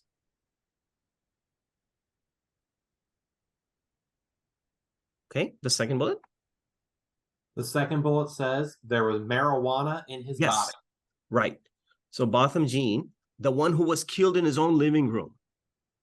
So I'm giving you examples not just of Hamas, but how I approach this topic. He was killed in his own living room having ice cream when the police broke in and killed him. What did they say about Botham Jean? There was marijuana in his body. So what are you trying to say? What are you trying to insinuate without saying so? That a criminal element has been removed. or there were drugs in his body or something like that. Marijuana is legal. But that's the insinuation. Then I discovered another form of latent humanization, dehumanization, but in a positive way. Jordan Edwards. Who was Jordan Edwards? He was the one who was killed while driving away from officers. Shot in the back of the head. Driving away. Now, what did they say about Jordan Edwards? He was a model athlete. He was a scholar athlete. In other words, he was a good student and an athlete. He was a student athlete and a 4.0 student. Now, how is that dehumanization? You're saying something positive about Jordan Edwards, but you're implying, insinuating that if he was a bad student, he would be more dispensable and disposable. Oh, that's too bad that we killed Jordan Edwards. He was such a good student. That's a very latent form of dehumanization. Okay, the next bullet. The next bullet was Jordan Edwards was a model student. The following one is our military cannot afford another foreign war. Yes, this is what we are told too. Pundits and even scholars say, no, we can't get involved in Iran or a foreign war. So we just can't afford it. Our military is not capable of fighting another war in the Middle East. So what are you trying to say there? We would love to bomb the hell out of your country. We just can't afford it. It just puts too much of a strain on our military. Not that war is destructive, war is harmful, war kills civilians, war leads to casualties, war hurts the person dropping the bombs, war leads to PTSD, war leads to the death of American soldiers. No, we can't afford it. Okay, the next bullet. Hamas as animals and barbaric, but Israeli strikes are described as precision attacks. Yeah, notice how the news media reports these things. Israel engaged in a precision attack. Okay, the next bullet. We need to be mindful of collateral damages so that we don't lose the hearts and minds of the people. And that's the end of the slide. Right. Now, how's that dehumanization? We need to be mindful of the extent of the collateral damages in Gaza. Yes, that's absolutely true. But why? Because we don't want to lose the hearts and minds of the people. Not that collateral damages is the death of innocent people, but it's in our best interest not to do that. Okay, let's continue. What does it say? Elise Schussler. Yep. Falsehood is a recognized and extremely... At least hold on. At least hold on 1 second. So let me set this up. This is very, very important because this was a report done by Arthur Ponsonby, who was MP, and so he was a member of parliament, and he wrote this. He was summoned. He was told to write the propaganda efforts in World War I. After World War I, the extent of the propaganda effort. So it's a 95-page report. It is a beautiful report, and so I quoted 5 excerpts, and this is the first slide. So we only have 6 more slides to go until we pause and take a break, and we'll come back with questions and then finish up the discussion. But this is the Ponsonby report entitled Falsehood in War. And please pay attention to what this report says in 1929. Go ahead, Elise, please. Alrighty. Falsehood is a recognized and extremely useful weapon in warfare, and every country uses it quite deliberately to deceive its own people, to attract neutrals, and to mislead the enemy. The ignorant and innocent masses in each country are unaware at the time that they are being misled, and when it is all over, only here and there are falsehoods discovered and exposed. As it is, all past history and the desired effect has been produced by the stories and statements, No one troubles to investigate the facts and establish the truth. Okay. All right. This is the introduction of this report. Okay. Second, the second paragraph from this report, from the introduction. Somebody else, please. Pacifica. Lying, as we all know, does not take place in wartime. Man, it has been said, it's not a very veridical animal, but a bit of lying is not nearly so extraordinary as his amazing readiness to believe.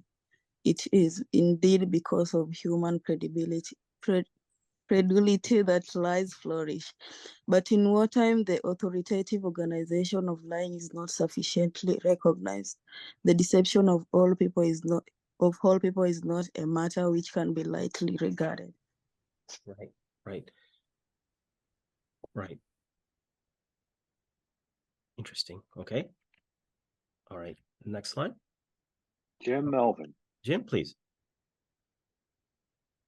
A useful purpose can therefore be served in the interval of so-called peace by a warning which people can examine with dispassionate calm, that the authorities in each country do, and indeed must, resort to this practice in order first to justify themselves by depicting the enemy as an undiluted criminal, and secondly, to inflame popular passion sufficiently to secure recruits for the continuance of the struggle. They cannot afford to tell the truth. In some cases, it must be admitted that at the moment they do not know what the truth is. End of slide. Wow. This is so amazing. I was just stunned when I read this report. Okay. All right, the next slide. Robert Moore.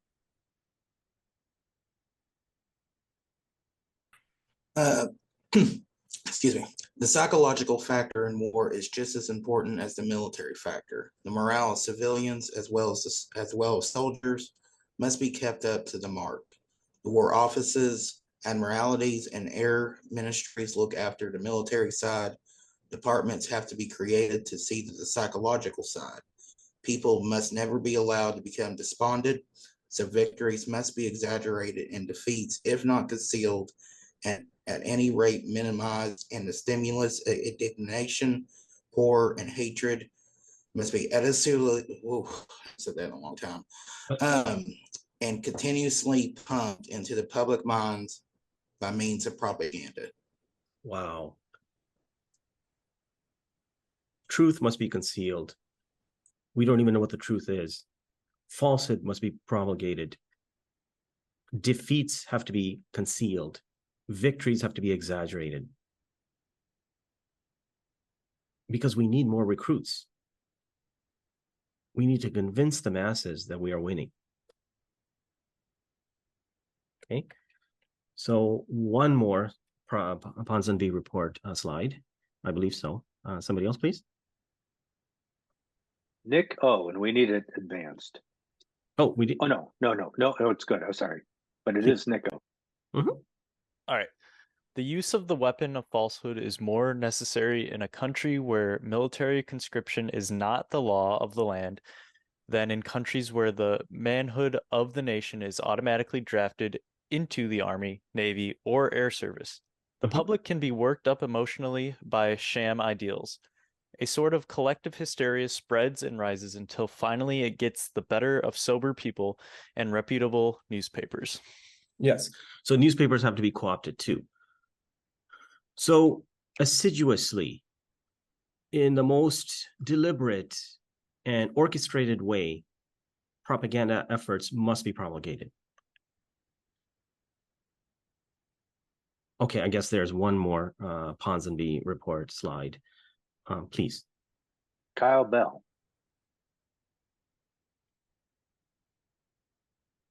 With the warning before them, the common people may be more on their guard when the war cloud next appears on the horizon, and less disposed to accept as truth the rumors, explanations, and pronouncements issued for their consumption.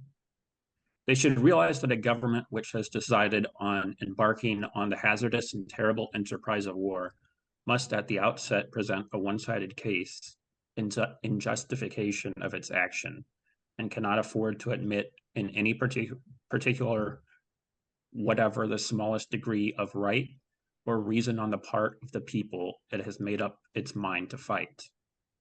Facts must be distorted, relevant circumstances concealed, and a picture presented which by its crude coloring will persuade the ignorant people that their government is blameless, their cause is righteous, and that the indisputable wickedness of the enemy has been proved beyond question.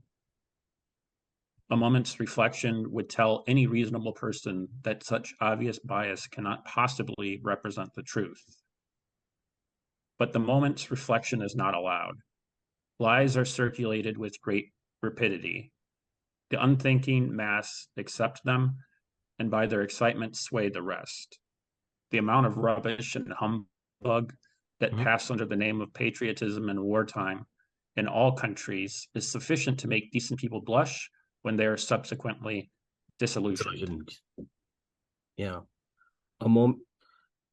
We are being fed a series of lies here. No.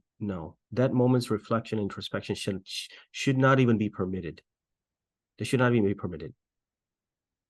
But what works is exactly what Edward Bernays postulated works. Demonization, dehumanization, and invoking beasts and animals. Listen, I keep telling you that this is the last of the Ponsonby report slide, but I'm sorry, but there's a little bit more, so please be patient. Just a little bit more. This is a very compelling report, an honest assessment of what happened in World War I. Okay, please, somebody else? Sarah Wilson.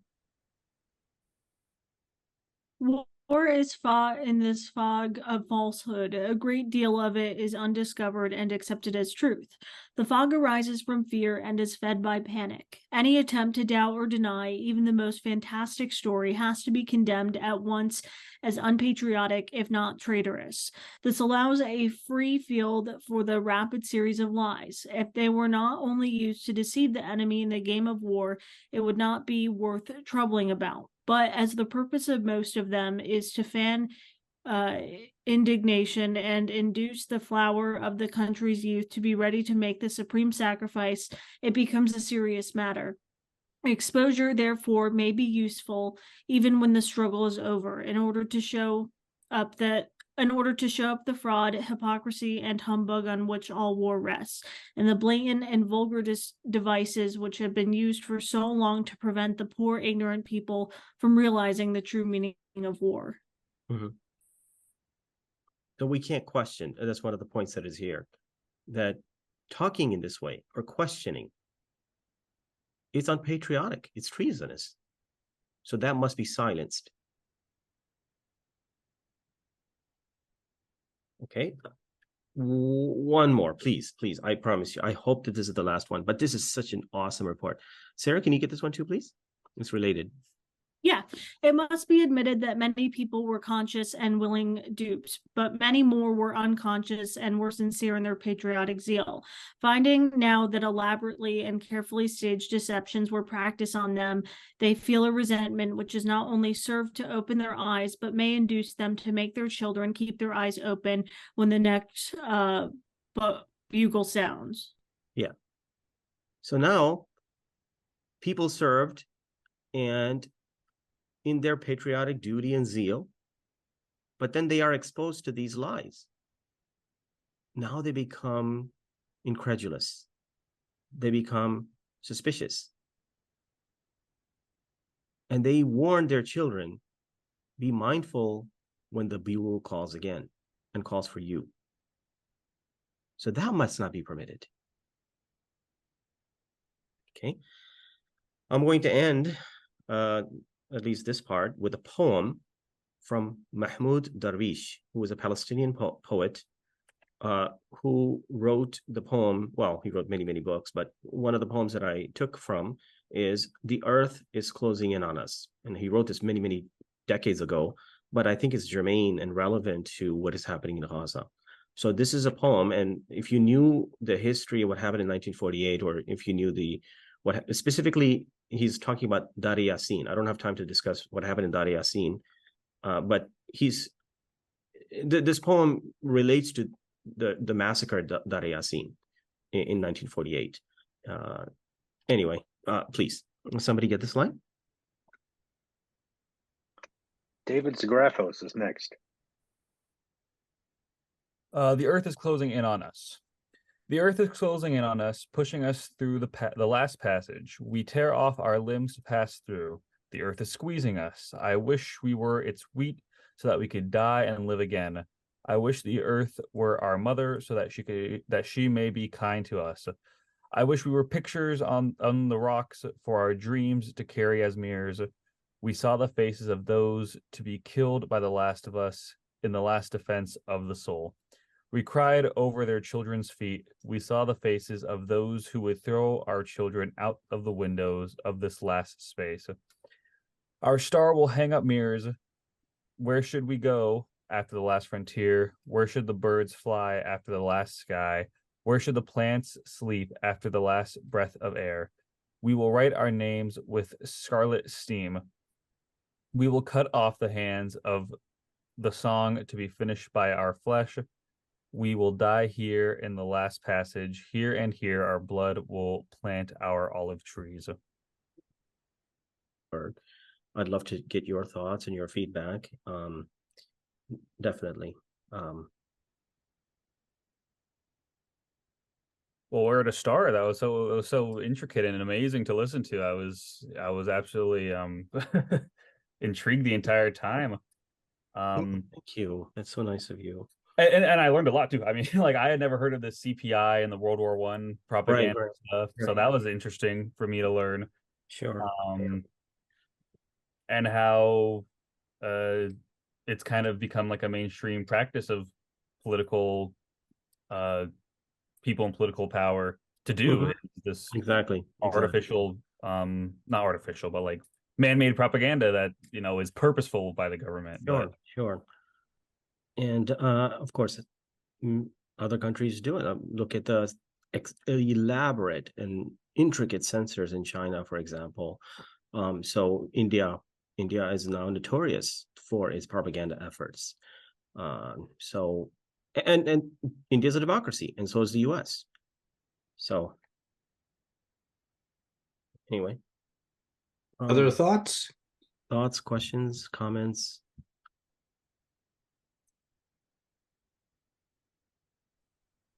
I think I personally have just so many thoughts. I mean, it was like David said, it was very, very intricate and interesting throughout, and I was very intrigued. But I do want to touch a little bit on CPI a little bit, because I think it's very interesting, because I remember teaching it last year when I was teaching US history, talking about World War I, and obviously bringing up the posters, right? Especially like good old Uncle Sam, right? That's right. That's exactly right. And I think it's definitely interesting. And then it's also interesting to see where propaganda has gone, especially with the most recent conflict. I know in the chat there was a lot of discussions on it.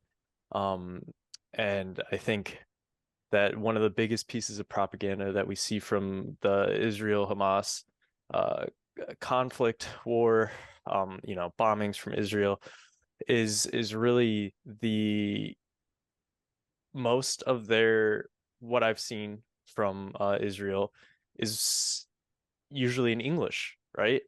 And which is a little bit odd, like especially with, I know I brought it up in the chat, but the warnings that they're giving, right, for the bombings, they're in English, and then they're at certain times where it's like, that's odd. It's almost like it's being used as propaganda for Western audiences, people. because Exactly. of the time. Yeah, exactly. Right. Exactly. That's a brilliant point. That's absolutely right. Yes, this is exactly what that is. And so it's intended for another audience. Yeah. I'd like to, there was an awful lot of really, really interesting stuff in the presentation. And just as I was listening and taking notes and following along during the presentation of the Ponsonby report, in which they were talking about that defeats have to be minimized and victories expanded, inflated. It reminded me during the 60s of the body counts that were constantly reported in the news during the Vietnam conflict, and the idea that this was showing our success and our attempts at victory, when really, when you looked at Vietnam, body counts really were irrelevant because that wasn't the nature of the conflict. That's exactly a brilliant application. But even today, we don't know how many IDF soldiers have died. We don't have that number. You have to go to Al Jazeera for that. They have more of an account of, okay, our satellites uncovered that this particular tank was attacked by the Yasin 105 RPG, like that. So you go to other news outlets to get an idea as to what's happening. And but you're absolutely right. It's interesting what happened even in 2003 when when the war was about to happen. Any questioning, we were told, empowers the terrorists. That's what we were told. Jim probably remembers, and that's 20 years ago, right? That's 20 years ago. I don't know how old and all of you are, but you may or may not remember that. But in 2002, 2003, 2004, we were told to shut up and to be silent and don't question a sitting president in a time of war, because that's unpatriotic. That's treasonous. This is directly the Ponsonby report. This is directly Lippmann and Bernays. Branding or presenting anything like that as an act of treason. And I think what's interesting is that as soon as Obama came into office, I mentioned this to the other class and perhaps this one, that's what they did to Obama. They questioned a sitting president to the point where they said, you're not even born in this country. Barack Hussein Obama.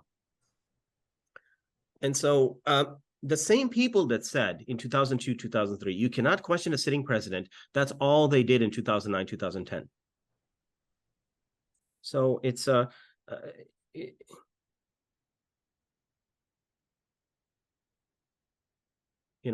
moral suasion. That's what Sun Tzu calls this. That's a euphemism for propaganda. Moral suasion is just as important as actual warfare.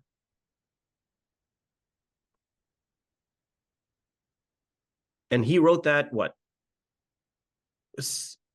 200, 300 years before BC.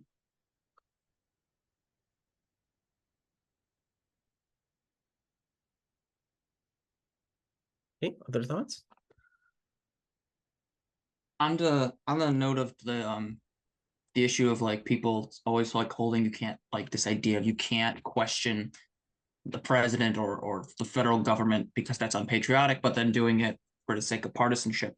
I remember when the right wing was particularly mad at Obama for talking to Netanyahu about reducing the amount of settlers that were moving into the West Bank. Sure. And rather than, respecting the fact that he was the commander in chief and also had pretty much the authority to deal with foreign affairs, not Congress, they invited Netanyahu to give a speech directly criticizing Obama on the floor of Congress. Exactly. So it's also like the use of like other abusive authority figures to criticize the first Black president in a way that is completely disrespectful and ignores the authority of his office. Right, exactly. Yeah, and that was humiliating. Yeah, definitely. That's a very good example. So optics matter. These are not just cosmetic issues. This is what is presented. It is presented in a way intended to produce a certain outcome. It's orchestrated. It's planned. It's contrived. Nick Larson had a question way back. I don't know if you still have it or. Please. Yeah, it was related to just what like Israel is doing to Palestine, basically, because you were mentioning like the hospitals being attacked and bombed, and I know that usually in times of war, hospitals are usually a protected place that you're not supposed to bomb, like no matter what. I'm fairly certain it's against the Geneva Conventions and the It laws is. of war. So I guess like why is the international community allowing this to happen? Basically, they're just allowing Israel to do whatever they want. And then so that's kind of my first point. And then the second thing I just wanted to kind of bring up, because when Hamas initially attacked Israel, Israel was acting like the victim because they were like, "Oh, where did this come from? We didn't even Exactly. provoke this at all. We didn't Right, do exactly. anything." Right. And one of my coworkers was was like I can't believe Hamas would do this, blah blah, or not. I can't believe Hamas. He was basically siding with Israel, and I know a lot about this conflict, and I was like, well, you should read the history because there's a lot going on here. Uh, Israel has notoriously bombed Palestine, and after he read it, he realized what was going on. But just the initial propaganda coming out after Hamas attacked Israel was very interesting because they were acting like they were the victim in this whole thing, and Right. probably because enough time has passed that people have forgotten what the history is Yeah. between these two. There's a very good book, Chalmers Johnson's Blowback. And that blowback, I don't know if you know when that term goes back to. It goes back to 1953 with the Iranian CIA covert operation under the leadership of Kermit Roosevelt. And so when the CIA was only like 7 years old at the time, and so to remove Mossadegh, who was, by the way, Time Magazine Man of the Year in 1951, even though Churchill was alive and Stalin was alive and Mao and Eisenhower and Truman and all of these people were alive, Time Magazine made him Man of the Year. But he nationalized the country's oil. In 1953, there was a CIA covert operation. So the CIA uses this term, blowback, that what we are doing, this type of intervention of replacing a democracy with a dictatorship of the Shah, is going to lead to blowback. And one of the things that was specified is that the American people cannot connect between cause and effect. They only see the effect, but not the cause. So what does that mean? So let's give you a horrible, horrible, pathetic example. Let's say you're watching football. And so now you're watching football and then you see one player hit the other player. Well, the referee doesn't see why the person hit the other player. The referee throws down the yellow flag, penalizing the person. But that's exactly what the CIA said, that people can see the effect. Oh, this is the effect. But what is the underlying cause that begat this particular effect? So again, that's what was one of the slides, mowing the lawn.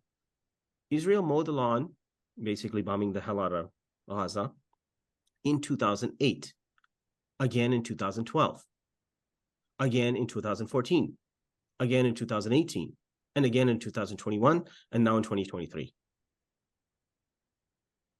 It's literally called mowing the lawn. And since 2008, there have been 6 mowing the lawns.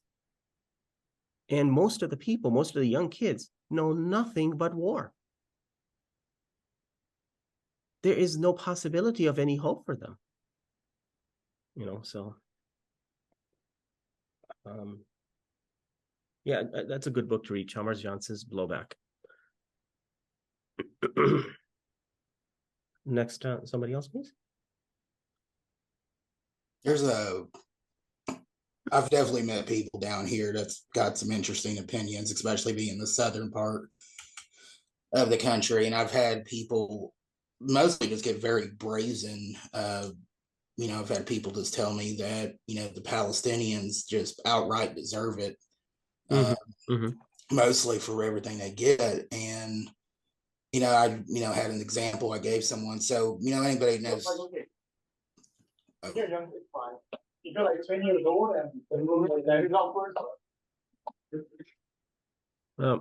don't know what that was, but you know, sorry. not at all. But yeah, so in Arkansas, we have a city. It's about 60 miles east of me. It's Harrison, Arkansas. It's considered a sundown town back in the day. It's horribly it's where a lot of KKK members moved to over the years. Known to be extremely racist. I think it's like 99.8% white. And so, I asked them, well, KKK is considered a hate group. It's considered, they have been known, probably not as recent, but back for lynchings, been known for a lot of things. And so I've asked them, well, how about I just go bomb Harrison? I route out hate groups. I route out, essentially domestic terrorism in a sense. And, because I can't tell who's terrorist. I mean, if it's 99% white, sure. I don't know who's a KKK member, or I don't know who's just a normal citizen. Sure. So, if I indiscriminately bomb, I'm going to kill innocent people. Right. And so, they think they're like, no, that's abhorrent, because Harrison, there's 13,000 people. So, but then I mentioned the same analogy about Hamas, or going after the Palestinians, and are like, but sorry, that's a different situation. They tell me it's a different situation because it's what their faith tells them. And it comes, and that just shuts down any argument I can paint at them. It comes down to their culture. Oh man, that's just when the Jews. There's a great book written by Bernard Lewis. It's called Jews Under the Ottoman. Amazing book. It chronicles how the Europeans, remember, the Europeans were extremely backwards. Oh my God, this is just so bad. In the 13th, 14th centuries, they were very primitive conditions. Anyway, so during the Black Death of 1346 to 1352, they blamed the Jews. Europeans began to blame the Jews and began to burn synagogues and burn Jewish centers and kill people, literally burned them. So the rabbis got together and issued the equivalent of a verdict, or like a decree, saying that we need to get the hell out of here and move to Muslim land. So that's why they fled to Spain, Al-Andalusia, as well as the Ottoman. And they were welcomed because Jews are classified as Ahl Kitab, the people of the book. In other words, the people of the Holy Scripture. In the Quran, the person that is mentioned more often than any other messenger of God is Moses. He's mentioned 303 times. And so Muhammad by name is mentioned 4 times. So they took refuge in Muslim lands, and they were protected under the millet system of the Ottomans that protected Jews and Christians and people of the book, people of the Holy Scripture. So if there's anybody who has been the victim of collective punishment, it's the Jewish people. They have been the victims of collective punishment in Europe, in Germany. And yet to be the perpetrators of collective punishment is just an anathema.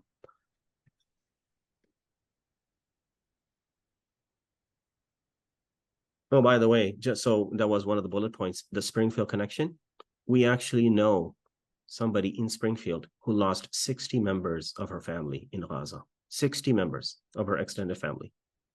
And another family member, another friend who owns a local business here, he lost 30 people in his, this is a war that is not halfway across the world, perpetrated by American support, but rather it impacts local communities. Springfield is only a city of 100,000 people, and yet we know people who have died in this war, entire families that have been decimated. Anyway, what else? And yet, if you're in a position of power in this country and you criticize the situation that's going on over there, you get censured in the U.S. Congress. Well, no. But even if you're Jewish, you criticize Israel. You're a self-hating Jew, right? What do they call people like Noam Chomsky or Jon Stewart or Glenn Greenwald? SHJ, self-hating Jew. Yeah. I don't know if you know what happened just 2 weeks ago, not this past Friday, but the Friday before. 5,000 Jewish people took to the streets and occupied basically Grand Central Station and said, no, we don't believe in this. We don't support this particular war. Many of them were arrested, protesting against what is being done in their name. And in fact, that was one of the slogans, not in our name, not in our name. So if you are non-Jew, then you're an anti-Semite. And if you're Jewish, you're a self-hating Jew. So either way, you can't criticize. Okay, other thoughts? Can I add something real quick? This is Sarah. Hey, Sarah, please. No, this conversation just made me think, I mean, working for a local news station in Harrisburg, like we've tried to localize the war overseas a lot. We know a lot of people who have, I shouldn't say a lot, but we know some people who have family members either in Palestine or Israel. And so we've talked to them a lot, but there was a pro-Palestinian rally outside the Capitol that I had covered last weekend, and it got so heated, a guy pulled out a gun. And I just think that speaks to how, you know, tense this time is and how polarizing this issue is.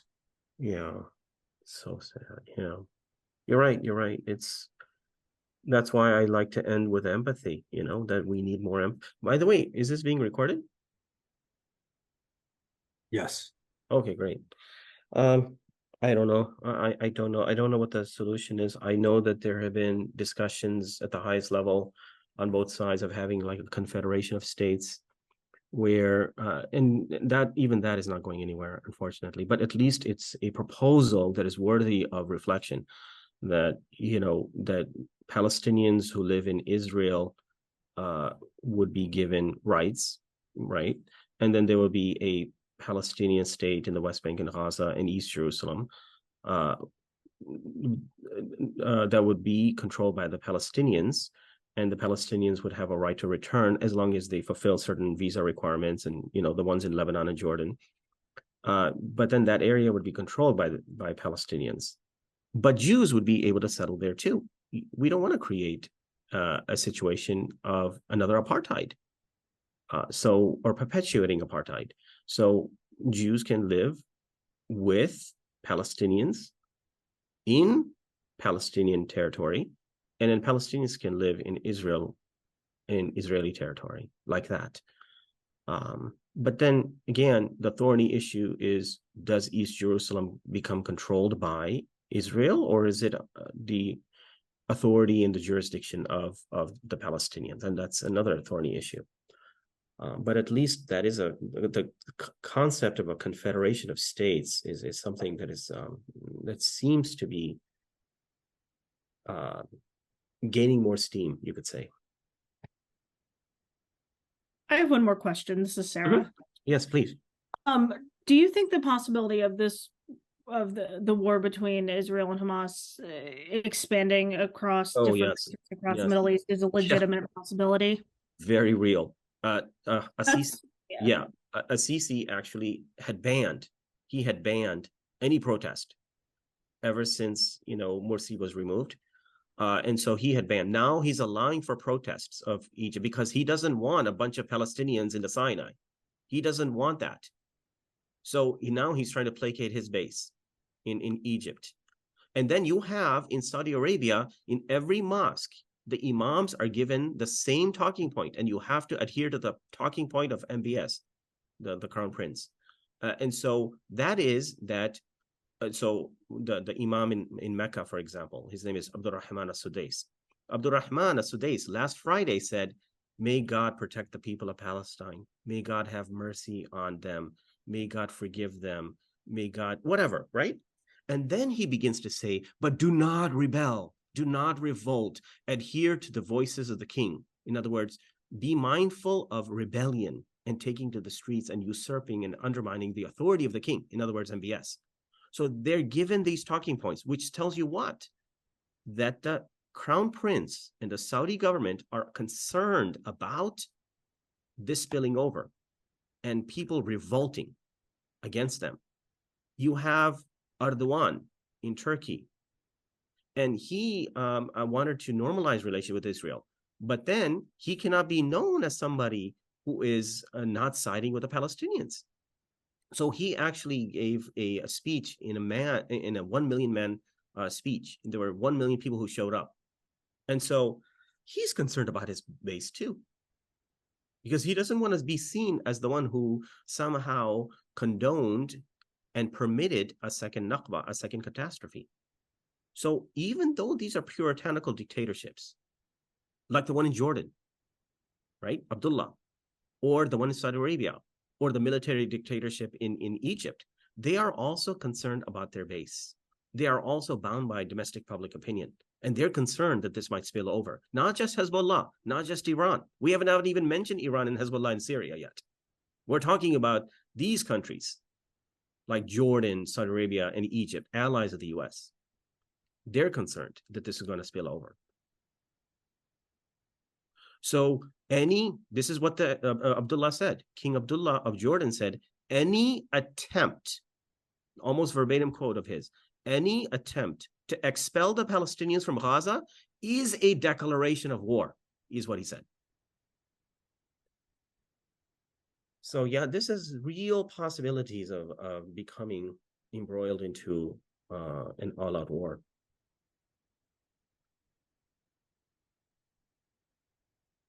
Anyway, shall we continue, or what should we do? I just need to go over just a few things about I think the piece by Margaret Mead is just fascinating. Do you want to switch to that, or do you want to go ahead and continue the conversation, or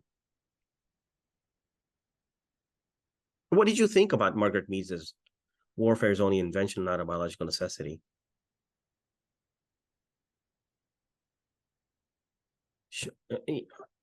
Shall we just go over this quickly, please? Maybe we can do it quickly. Is that okay, John? It's up to you. Great with me. Yeah, let's do it. I'm going to quote "Warfare is only invention, not a biological necessity" by the anthropologist Margaret Mead, who is one of my favorite anthropologists to study.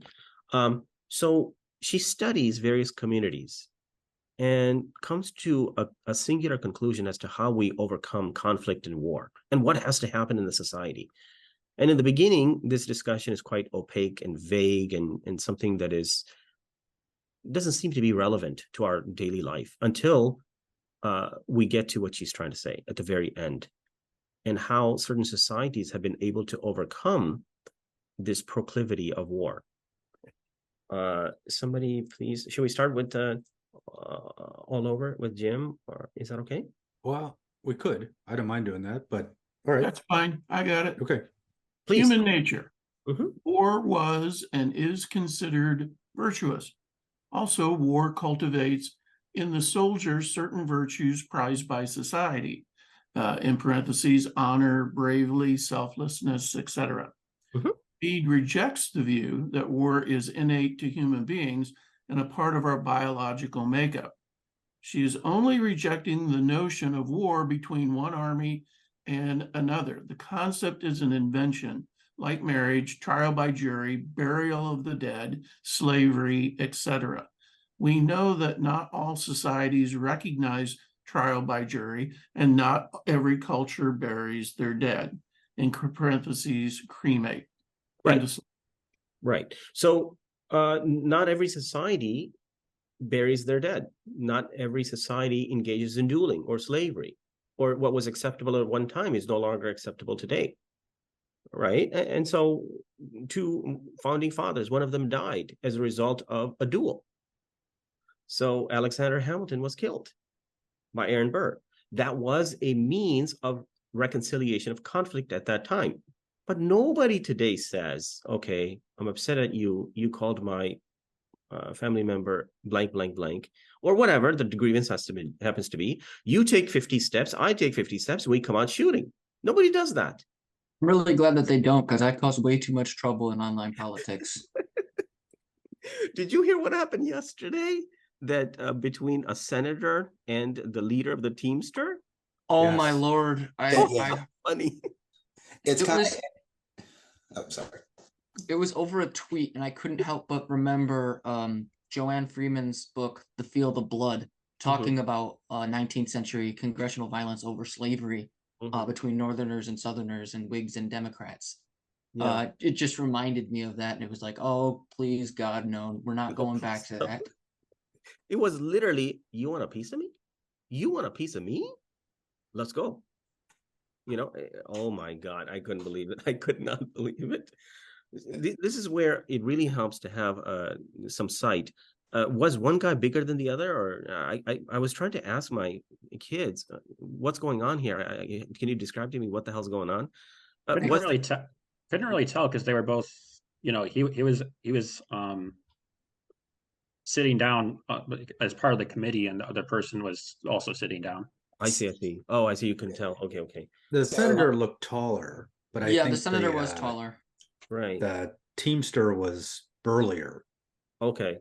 The senator was taller because the way I know that is because the offending, like the thing that started it was the Teamster guy made a tweet basically calling out the senator based off of his height, because there's a picture of him on a debate stage, and at the right angle you can kind of see he has a little stool to help him be comparatively taller, and basically challenged him to a fight. So this guy had been like saving this tweet for a while just to confront this Teamster on the floor of the Senate. It's amazing. So this is not a reflection of me, but yeah. So Mark, he's an Oklahoma senator, and he only lives about an hour from me. Oh, okay. So yeah, he's barely over the Oklahoma line, but as far as I know, he's an MMA fighter. So oh wow, okay. So yeah, he probably would have won that fight. Yeah, exactly. But it's so funny for a senator to say something like that. You know, we can solve this right now. Let's go. Anyway, okay. So somebody please get this slide. If we could stick with that rotation, it'd be Robert. Robert, please. Yeah. Under examples, gives the examples of the Eskimo and the Lepchos of Sikkim. I believe I said that right. Who do not know war, but have all conditions for war. They do not know even defensive wars.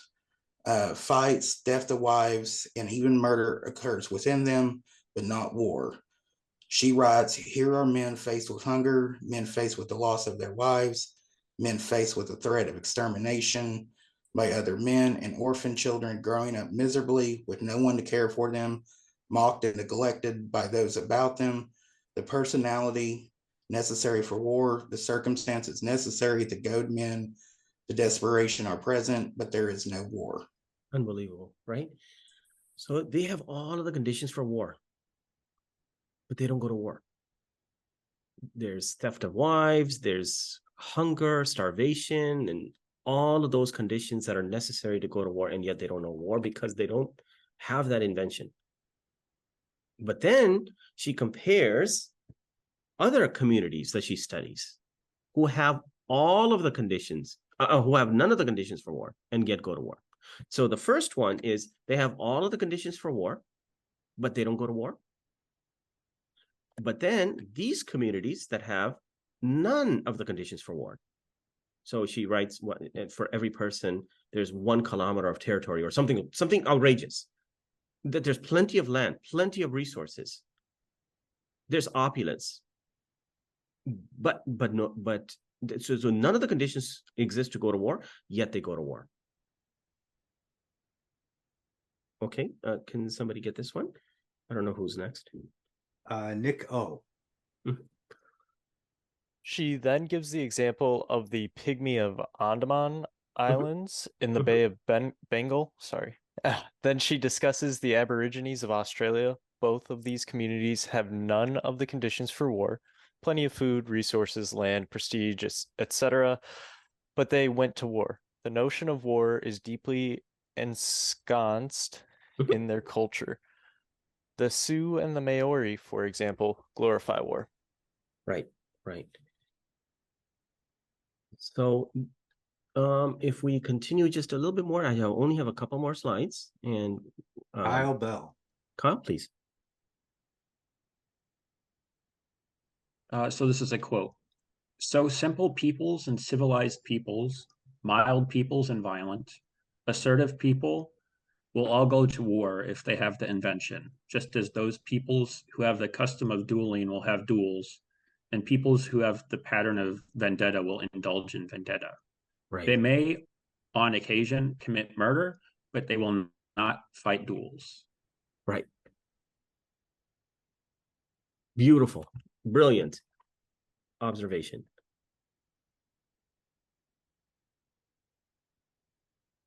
Okay. So then the next person, I believe I have 2 more slides. Sarah Wilson. Two things must happen. And the first bullet says the first thing that must happen is we must recognize and promulgate the defects of war. We must not glorify the soldiers, parades, toy songs, poems, insignia, etc. We must hold public discussions of the cost of war so that these defects are recognized by the people. The second thing that must happen is a new invention must be created. She gives the examples of trial by jury replacing dueling. Similarly, other defective institutions were also replaced, slavery, satire, forgive me if I'm pronouncing that incorrectly, foot binding, etc. Consider Germany and Japan, for instance. Okay, just brilliant. So she says we have to identify that there are costs of war, right? What is PTSD? I know students who have come back. PTSD is real. It's trauma to the brain. It is devastating. And so we have to recognize that not just the people whose heads our bombs are dropped suffer, but the other side suffers too. Well, what did Socrates say about this? That worse than the oppressed is the oppressor. For while the oppressed has lost his body, the oppressor has lost his soul, because the person who has dropped bombs has to live with the consequences of dropping the bombs. What is crime and punishment? The punishment is to live with the crime. And so now, this, by the way, that's a verbatim quote, almost verbatim, that worse than the oppressed is the oppressor. For while the oppressed has lost his body, the oppressor has lost his soul. And that trauma, identifying PTSD and the psychological effects of war have to be recognized by society. Otherwise, we're going to frame everything in terms of a war. There's poverty, war on poverty. Drugs, declare a war on drugs. Crime, war on crime. Terrorism, declare war on terrorism. It's the proclivity and the predilection to treat everything as a war. And we've lost all of these wars, by the way. Crime, there's still crime. Drugs, please. Okay. And poverty, we lost that battle too. So framing every discourse in terms of a war, we have to stop that. And then we have to come up with an alternative to replace the old institution with the new. Now, again, all of this just vague and opaque and stupid and useless. What about Germany and Japan? How do they view war as compared to the 1920s and 30s and 40s? Fundamentally different. Take the example historically of Spain and the Netherlands and the Portuguese. People's views of war today are very different. There are national monuments and reminders in Germany, if you go to Germany, of what happened in the Holocaust, what happened in World War II.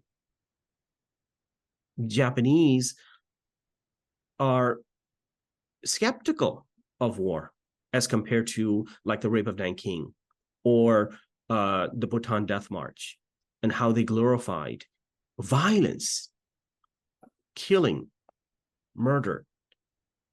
So these societies are fundamentally different today as compared to their war past. only 50, 60, 70 years ago. Isn't war actually basically outlawed in Japan, or it's like Yes, in their constitution they can't go to war unless they are attacked? That's right. Article 9 of the Constitution forbids and prevents them from having war-making potential. Yep, exactly. Yeah. But I'm going over like the polls. If you did the surveys, what did the Japanese feel about, so going to war as it's very different as a society. And no, those costs are real. And this is what needs to happen. We have to, similar to what happened in Rwanda, right? Or similar to what happened in the Balkans. These are the kinds of things that need to happen with the Palestinians and the Jews.